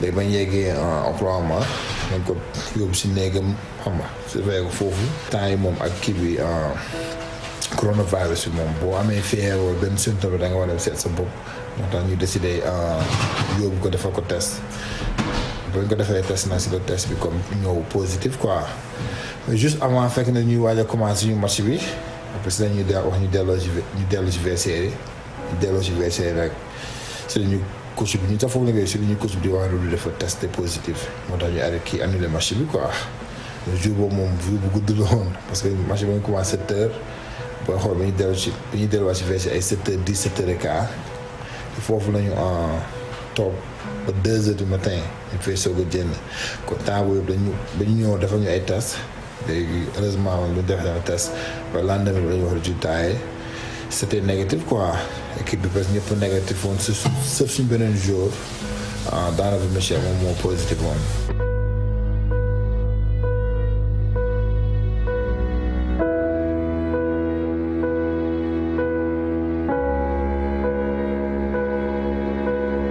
Ici à Memphis évolue le pivot sénégalais Gorgui Sy Dieng. Depuis l'arrêt du championnat, il a décidé de rester chez lui en attendant de voir venir. affaire bi ñu ngi ko yëg comme ñëpp rek xam ngeen bii dafa seen mémo si ñëpp xamal ñu ni dañuy arrêté game yi we have a team meeting dañuy woo ñu ñëpp réunion expliqué nañu wax ñu parce que dañuy arrêté game yi due to coronavirus. bon ñëpp xam nañ ni am na ay jours yoo xam ne dal na leen moo tax ñu gën a arrêté affaire yi ñun bi muy xew ñu ngi Portland waroon na jouer donc dañuy arrêté ñu retourné mais nag instant bi ku ne yaa ngi toog sa kër quoi. xam nga yaa ngi toog sa kër ñu ngi xool fii ak 14 jours yan symptômes la gars yi am. Les pertes au plan financier sont inestimables et se comptent déjà en milliards de francs CFA pour la NBA. NBA dina perte 500 millions de dollars si affaire bi nii mais nag bon ak CBA ak règlement CBA bi am na yu bari si nekk quoi yoo xam ni. di ngeen perte aussi. waaw bien sûr xam nga bon ñëpp lay affecté joueurs yeeg ñëpp gars yi ñu wax ne joueurs yi duñ leen fay xamaguñu daal mais it's gonna be ñëpp la nar a affecté. Face à cette pandémie, toute personne consciente doit s'épargner et épargner les autres. Pour ces basketteurs sénégalais, plus que jamais, la vigilance s'impose à tous les niveaux. yow gis nga dëkk bi nu mu mel nii gisoo kenn génnul kenn doxul boo demee ci boutique yi ñëpp jënd nañ denc seen kër kenn dematul fenn parce que xam nañ affaire bi nu mu how serious it is nu mu sérieux bi daal. mais bu ma gisee par exemple Sénégal nit ñi di ko foowee di ko caaxaane daf may jaaxal parce que loo xam ni kenn xamul lu koy faj te du ay affaire ay socc ay sibiru fo yu ñuy wax nii du loolu it's something serious bu ñu demee ba NBA arrêté ay match am du ay caaxaan.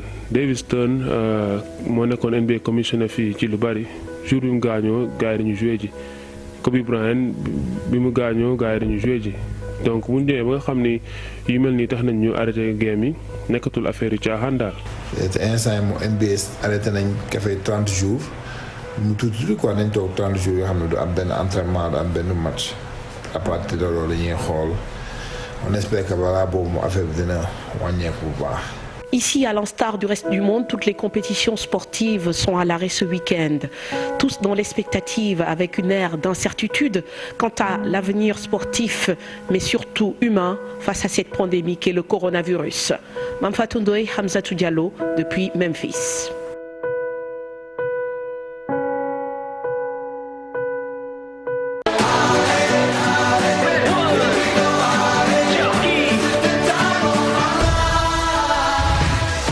voilà merci Mame Fatou Ndoye xam naa ni ñu lay ñaan nag nga ñibbisi mais xam naa ne nag rek quarantaine bi mënul ñàkk nag parce que. seeti Djembouti Amidine. Amidine. Il n'a qu'à aller Amidine va l'héberger. Djembouti est là-bas et aux États-Unis. Voilà, mais quand même quand on regarde le reportage Ablaye tu sens la tristesse gis rue gagne vide dara nekkatu fa vraiment quand même. cette maladie bi nga xamee ni dem na ba daaneel lu toll ni NBA benn guddi lañ ko annulé dañoo ñëw non même pas hésité dégg ni benn cas. un seul jour annulé mais quand même. un seul jour lañ contrôlé positif ils ont décidé de tout arrêter moi ci côté européen yi les occidentaux li ma ci xaw a ñaawlu rek au début ils ont voulu stigmatiser un tout petit peu la Chine c'était ça qui était désolant au début tout le monde croyait que maladie boobu Chine rek la boo xoolee discours Donald Trump am na benn moment sax bu mu naan le virus de Wuhan il parlait dem na sax ba benn moment mu ne l'Europe c'est la Chine et ci européens yi aussi même Macron bi nga xam ne tey jii mu ngi jël ay mesures fortes ñëpp gis nañ ko tey décidé na pratiquement le confinement français yi kenn du génn tëj nañ baar yi tëj nañ cinéma tëj nañ lu nekk à partir de demain avion yi benn dootul dem dootul diggati fermé na aussi frontière avec l'espace Schengen bi yëpp gis nañ ko mais il a fallu que mu atteindre leen bu baax parce que au début l'Italie laaj na leen nañ ñëw jàppale ko ñoom ak allemand yëpp mais dañu xawoon a bañ mais gis nga situation bi léegi dafa dem ba ëpp leen doole c'est là que l'importance pour nga xam ne li tukulóor di wax quoi ku jéggiwul dex waroo reetaan ki nga xam ne dafa lab c'est ça l'importance et après maintenant tout le monde a pris conscience de l'importance de cette maladie là ñëpp ñu ngi jéem a manko dóorandoo xaccandoo parce que la seule solution c'est ça mais ce n'est pas l'isolement yow kenn rek nga yaakaar affaire bi tant que nit yaa ngi ñëw di dem et puis depuis que le monde depuis Bering depuis le grand Big Bang pour parler comme les historiens l'individu day faral di déplacer wu ñun on nous a importé des cas jógewul fii dafa jógee ci ay tubaab qui vivent parmi nous ñëw wala mu jógee su ay doom yoo xam ne dañu ne à l'extérieur ñu ñëw c'est pour te dire tout simplement li gars yi di faral di wax le monde est devenu un village planétaire donc si la Chine éternue surtout c'est le grenier du monde entier tout le monde s'en rit. Voilà oui on est tout cœur avec notre compatriote Ngagne Desagana bi nga xam ni ñu ngi ko mettre en quarantaine parce que benn joueur équipe bi moom moo ko am muy Rudy Gobert loolu di wane ni rek affaire bi bàyyiwul kenn mën na daal ko neex c'est ça hein?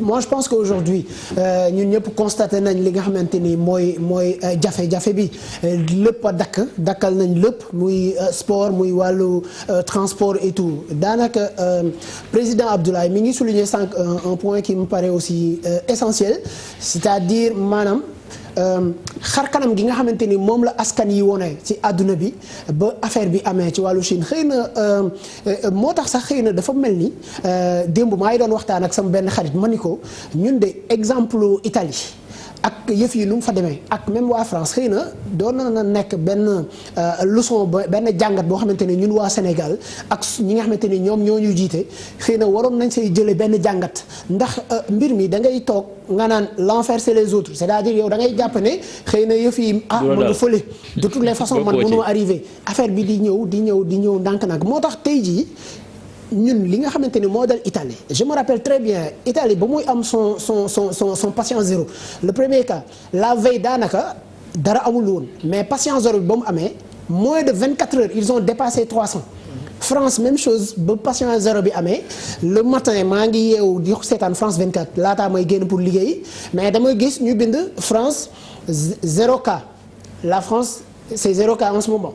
laata ngoon di jot daanaka France am na une 60aine donc aujourd'hui fi mu toll nii nit ñi ñoo war a jàpp ni yëf yi bàyyiwul kenn te kenn xamul fan lay mën a egg ak fan lay lawee loolu moo tax ba fi mu toll nii yaa ngi expliquer à propos du président français ak cette entre guillemets stigmatisation boo xamante ni moom moo si daal di am yëf yi Chine instant yi ils sont en train de contenir l'épidémie daanaka Organisation mondiale de la santé nee na épicentre feebar bi jàngoro ji tey jii mi ngi Europe donc yooyu noonu yëpp exactement donc lan moo ñu wax que ni xëy na suba épicentre bi yàlla tere mën na migrer waat donc loolu Cheikh yaa ngi reetaan mais fi mu toll nii kenn xamul donc loolu moo tax man ci sama wàllu bopp de manière personnelle man damay ñaan ñi nga xamante ni suñu décideur politique au Sénégal ñu suuraale loolu ba xool ban sacrifice lañ mën a sacrifier tey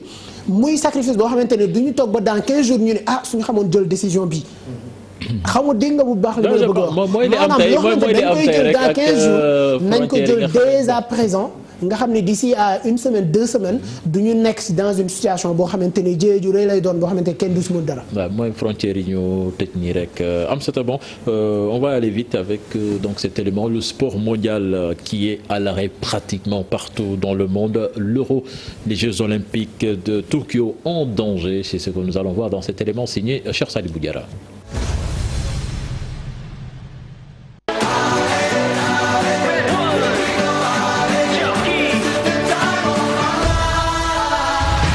Toutes les compétitions et toutes les organisations sportives se déroulant sur le territoire national sont suspendues à compter de ce jour, samedi 14 mars 2020, avec effet immédiat pour une période d'1 mois. Par ce communiqué du ministère des Sports suivant les directives de l'État, le Sénégal vient d'allonger la liste des pays où le sport est à l'arrêt à cause de la pandémie du coronavirus. Avec l'avancée du Covid-19, c'est le sport mondial et les sportifs qui sont dans le confinement. Mis à part quelques pays de l'Eurasie comme la Turquie, le football ne se joue plus.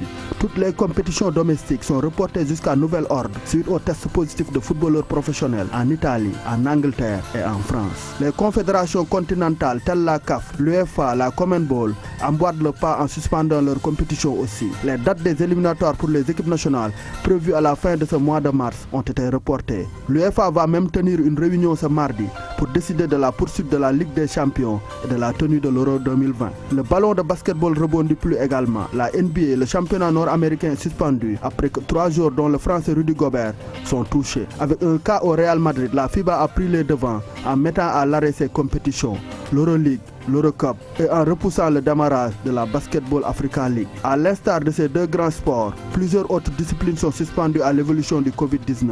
Le tennis avec les circuits ATP et WTA ont vu leur date reportée comme au niveau de l'athlétisme, les mondiaux en salle et les célèbres marathons. Les tournois qualificatifs olympiques de handball sont aussi repoussés au mois de juin. Les Jeux olympiques Tokyo 2020 du 24 juillet au 9 août vont-ils se tenir à date échue?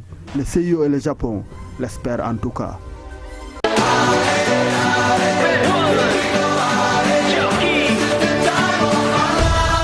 voilà Abdoulaye dafa mel ni instant bi jamono ji ci bouleversement bu doy waar la ñu nar a jëm ci calendrier international parce que euro bi ñu ngi koy tudd te je pense que li mu gën a jege li ci mooy report suba nag je pense que l'UEFA war a saytu ci loolu Jeux olympiques yi nekk tamit événement boo xamee ni sax ñun je pense que dinañu concerner au niveau du Sénégal parce que après Jeux olympiques yi ñun ñooy organiser Jeux olympiques de la jeunesse mais est-ce que loolu foofu report su fa amee tamit donc incidence ci compétition boobu. non ñaanuñu yàlla quand même affaire bi traîner. mais ñaanuñu yàlla mais soo xoolee rythme. non du am en fait amul c'est-à-dire y a pas de lien entre les Jeux olympiques d'été bi war a am Tokyo ak les Jeux olympiques de la jeunesse. qui sont par exemple Jeux olympiques bi su amul ren. amul ren. kañ lay am. non mën nañu ko reporter bu ñu koy reporter après ils vont le dire parce que normalement bu amee report rek day am perturbation. ci le championnat mais report boobu nag laay ragal moo am perturbation. mais oui mais tu sais am na directeur wax na sànq lu am solo il a donné l'exemple ndeysaan bu Ouakam bi ñu leen dugalaatee aujourd'hui regarde bien la FIFA bi ñuy jël coupe du monde di ko yóbbu Qatar xalaatuñu woon tàngaay bi fa nekk. Ils l'ont amené dans des conditions que tout le monde connaît, on ne va pas revenir là-dessus, ce fameux dîner qui a eu lieu à l'Élysée entre ça, voilà, et les conséquences qui sont aujourd'hui ici. Mais bi ñu demee ba benn moment ils ont dit que mënuñu football parce que football tamit gars yi dañuy fàtte coupe du monde du yemul ci football rek fête bii ci la bokk tubaab yi dañ ko bëgg donc mënuñu dem foofu di football à 50 degrés à l'ombre c'est pas possible. donc même soo climatiser tamit stade yi nit ñi dañuy bëgg yenn saa yi ngoon ñu génn di foofu. Ils ont dit léegi dañ koy yóbbu novembre décembre mais qu'est-ce qui se passe ce qui se passe c'est que novembre décembre day fekk il y a des compétitions comme l'Europe est l'épicentre du football mondial la FIFA était obligée d'indemniser les clubs employeurs donc soo réajuster pour qu'ils libèrent les joueurs mais fii nag problème mooy réajustement bi. du yem ci benn. day am je vais emprunter le terme du président de la CAF Ahmad qui parle de glissement. là il y aura pas faire de petits glissements et après on va parce que problème bi mooy léegi les années paires ñii ñoo ko moom les années impaires pour que classement interne comme li nga wax xam naa ton inquiétude. pour calendrier international bi bañ a may chevauchement. parce que déjà c'est ça parce que déjà on parle d'organiser l'euro au mois de décembre ñi ngi koy xalaat. Imaginez euro bi su ñëwee décembre CAN bi. pratiquement dina empiété wu. la CAN moom euro bu déplacé wu yéen rek kay xam foo leen jëm ak seen CAN. parce que non xam nga tamit nag nul ne peut se prévaloir de sa propre turpitude. ñun on a amené ici un gars boo xam ne gars yëpp nangu il a pris deux décisions yoo xam ne discuté nañ ci fii. ba teg ko. la période et la périodicité. La période et la périodicité on en a parlé. moi je suis vraiment un défenseur de la CAN au mois de janvier-février pour diverses raisons on en a parlé. période bi tamit on va foofu lañ jëm les 2 ans là on va les quitter on va aller à 4 ans ça c'est clair parce que li waay sa waay bugg nag. tant que le gars là il est là c'est ça. dañuy traîner pied rek mais donc duñu ñaan yàlla bu ñu ñaan yàlla nag wax dëgg yàlla coupe euro bi et les Européens là aussi ils font trop preuve de gourmandise c'est la première fois dans l'histoire une coupe d'Europe est organisée dans 12 pays. Moi je pense que dans 12 pays le point essentiel. donc loolu ça nous amène aussi des problèmes. waaw Ablaye lu muy wax nii. man loolu laa la wax gourmandise bi par rapport à ça. mooy gourmandise bi. c'est très simple cher parce que comme yow instant bi sa souci bi mooy par rapport à JOJ 2022 yi nga xamante ni suñu réew lañ tànn pour mu dalal ko fi mu toll nii xëy na ci lu ñu jàppagum ci lu ñu jàppandi. ci wàllu coupe d'Europe bi ak Jeux olympiques yi am na y a des idées qui ont commencé à être émises à savoir que par exemple qu'on décale d'une année.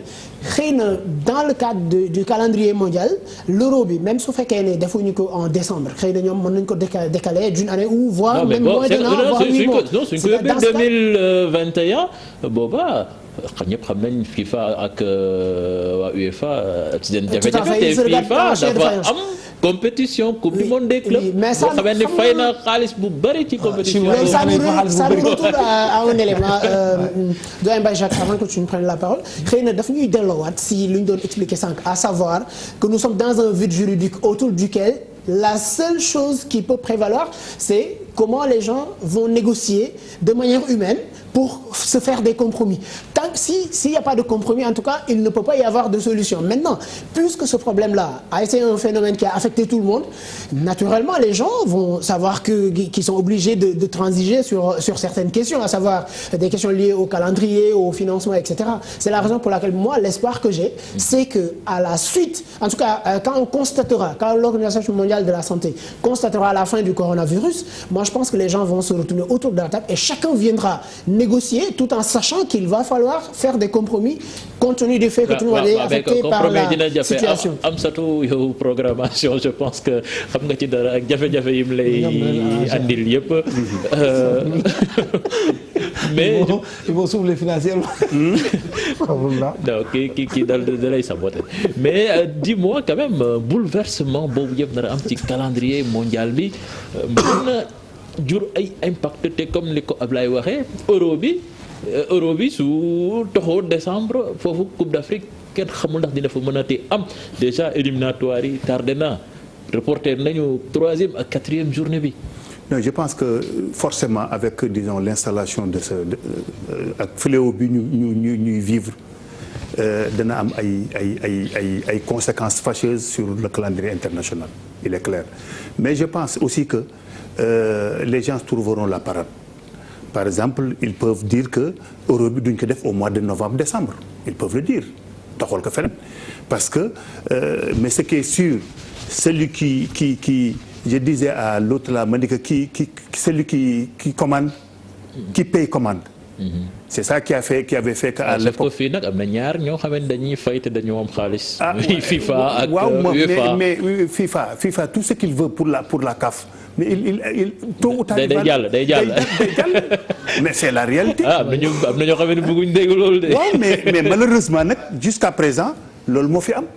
Malheureusement. C'est très dommage. Et c'est dommage. Heureusement que nous avons des membres comme Augustin Senghor.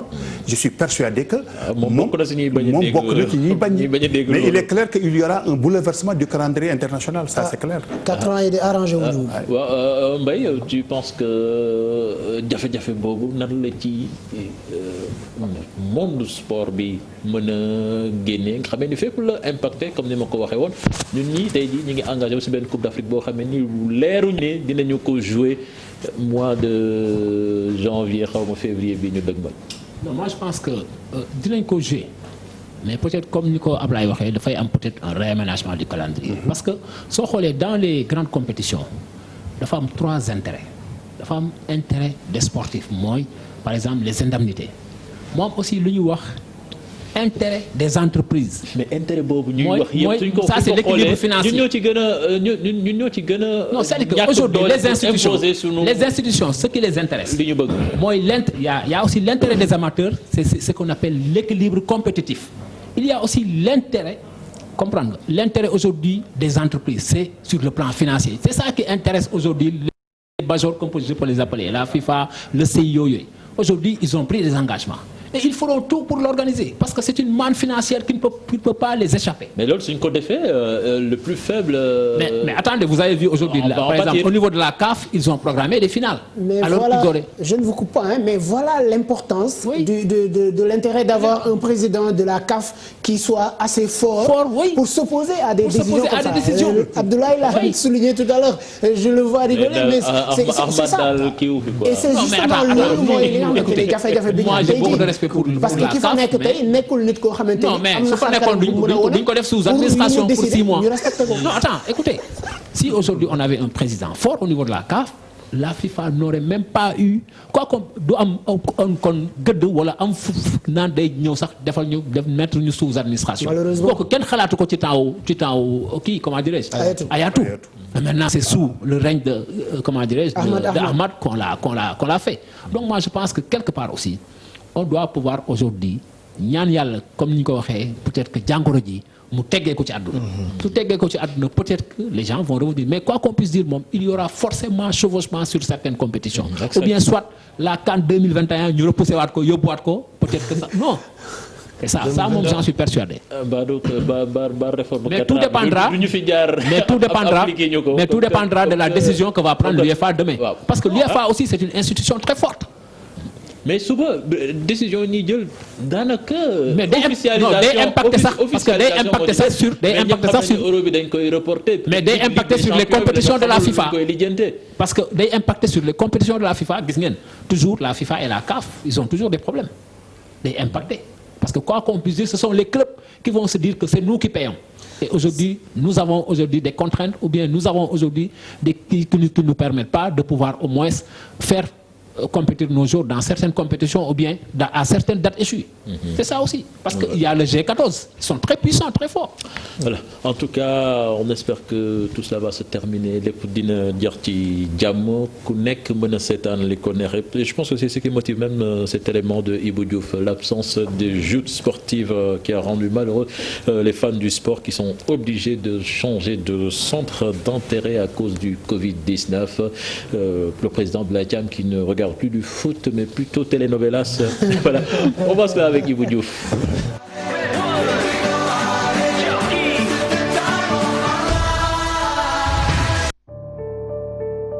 Allumer sa télévision, zapper et voir défiler des séries, des dessins animés, des éditions spéciales sur le coronavirus, mais pas de sport ou de rediffusion sans intérêt. Cela montre à quel point l'instant est grave. Le Covid-19 a affecté les programmes audiovisuels en sus du coup porté au sport en général.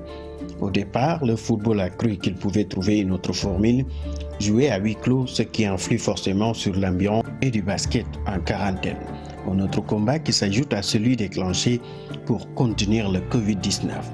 S'agit-il de faire patienter les téléspectateurs ou trouver l'alternative pour éviter l'écran noir ou une télé avec moins de sport? Le Covid-19 s'invite ainsi à la table d'un couple parfois conflictif et sous l'audiovisuel de s'unir cette fois pour combattre un ennemi, le coronavirus. Les concepteurs des programmes audiovisuels sont interpellés. Il s'agit de faire face à l'impact du coronavirus à travers les grilles de programmes, s'adapter au contexte pour toujours être au service des téléspectateurs avec un bon programme versus sport. Il n'y aura plus de compétition pendant quelques semaines et c'est difficile d'en créer. Il faut donc piocher dans les archives pour trouver les rencontres de la décennie, de l'année, pour faire plaisir aux téléspectateurs et surtout faire du sport. On va prier fort encore pour qu'il n'y ait pas de prolongation avec l'ennemi public, coronavirus, qu'on doit vite laminer.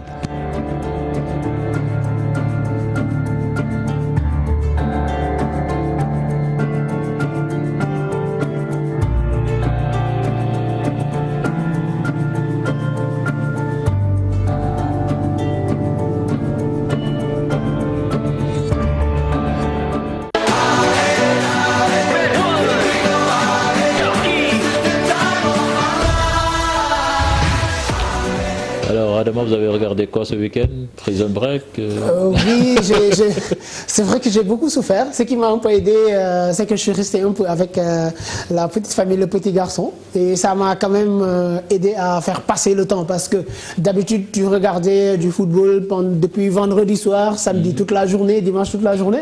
Et aujourd'hui, on est obligé de changer de paradigme. Voilà, et Amsata, les journées, les affiches de Ligue 1 également, à la télé. Ah oui, bon, c'est le premier samedi où je suis resté chez moi. Sinon, je suis toujours sur le terrain. Hein? Ces enfants doivent être très contents. Ah, très contents, malheureusement, parce que ça m'a manqué, mais on n'y peut rien. Je pense qu'il faut s'habituer. Voilà. moo tax dañuy dem record comme ni ma leen ko waxee woon fekki fa Mamadou Ndiaye record nag journal boo xam ne dafa spécialisé wu ci wàllu tàggat yaram. te ñu nekk ci jamono boo xam ni lépp taxaw dina jafe lool pour ñu fay liggéeyee ñuy xalaat di gëstu pour proposer dara seeni lecteurs yi dañuy dem fekk fa Mamadou Ndiaye mi nga xam ni waxtaan na ak directeur de publication bi Mamadou maa ngi lay nuyu.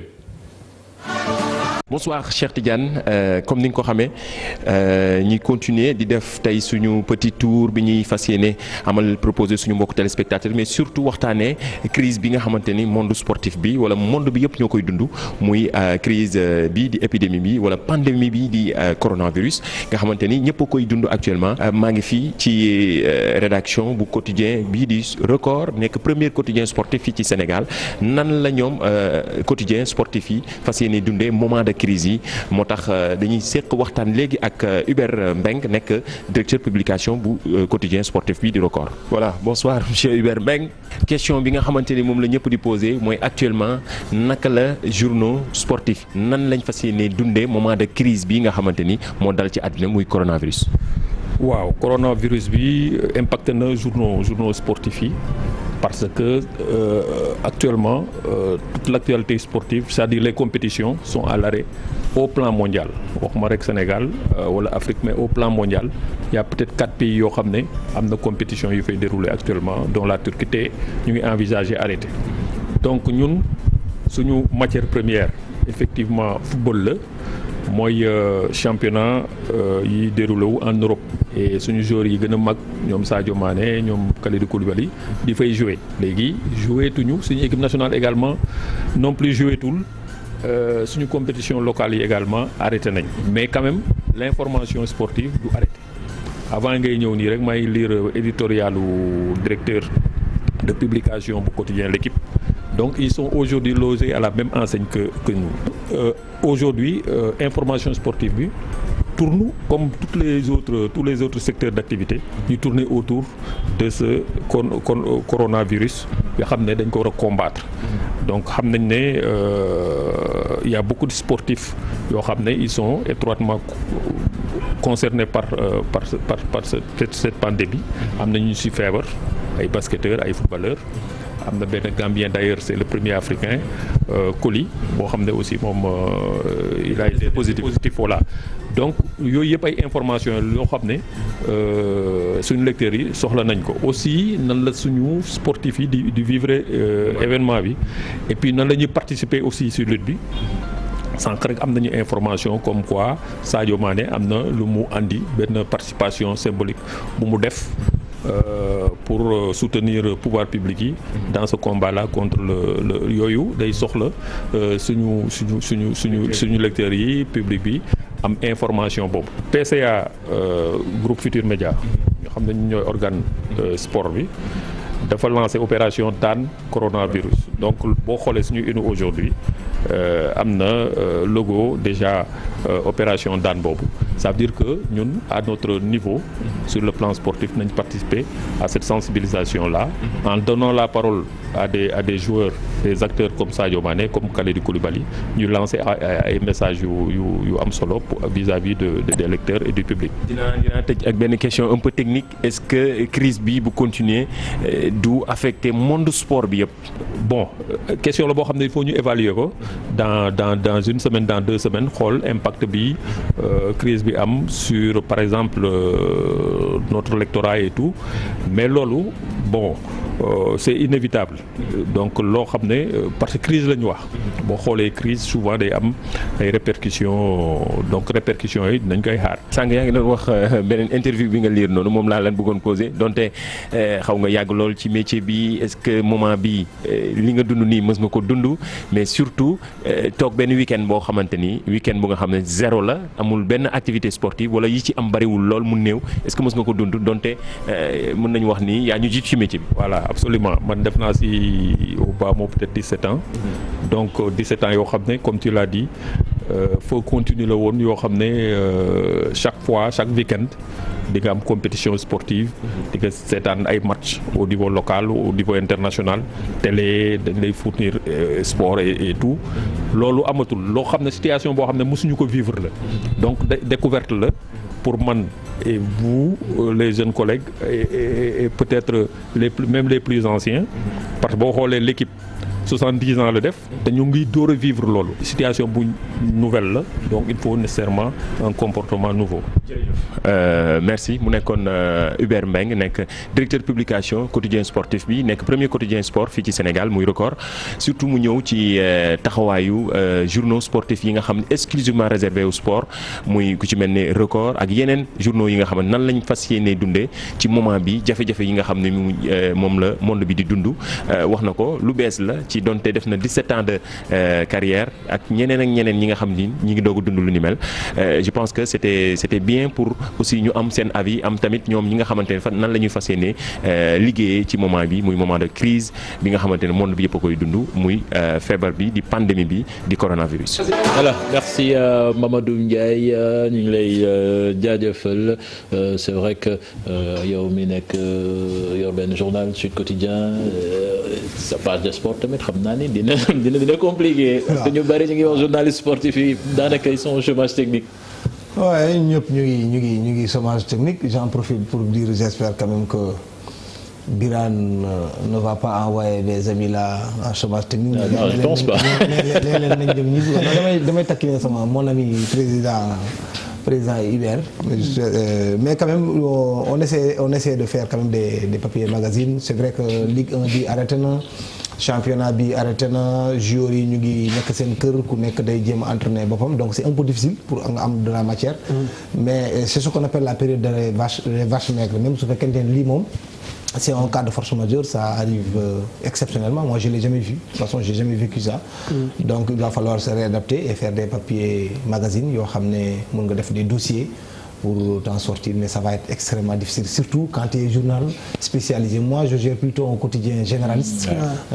Donc, mon journal d'aujourd'hui, soo gisee à part la décision prise par le ministre des Sports, amul lenn lu fa nekk sport, tout le reste c'est Covid-19 de la phase 4 jusqu'à la DER. Il y a la politique, il y a la société, on peut toujours prendre d'autres aspects quoi. Mais je suis très bien qu'ils sont tellement ingénieux, ils vont trouver. Ils vont s'en sortir. Voilà, merci.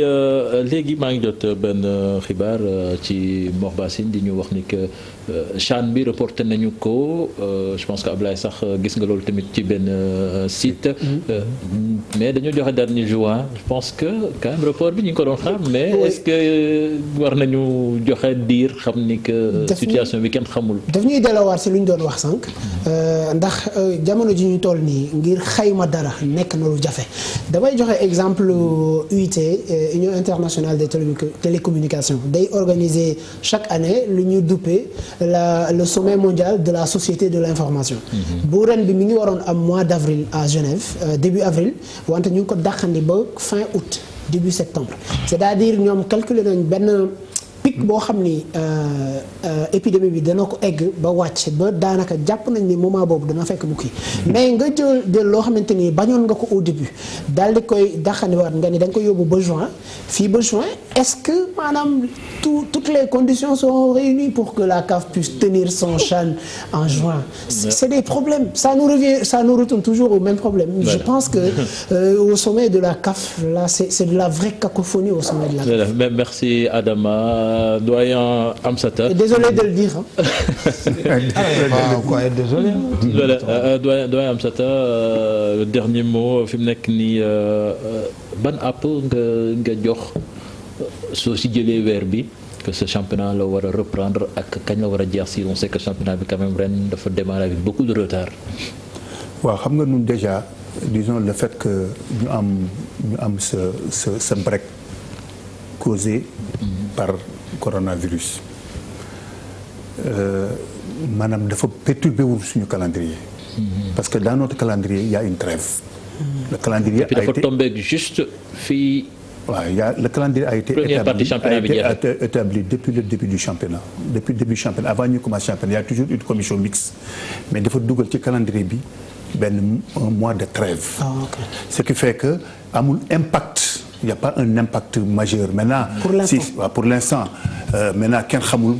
fan lay yem si ça dépasse un mois si ça dépasse 2 mois il est clair que il y aura un impact. Bon mais on fait avec parce que. xalaatandi en attendant. oui ñu ngi si. bañ a toog daal non bien sûr parce que ñu ngi xëy on n'est pas en chômage total. dina dem bureau. Chaque matin on est au bureau.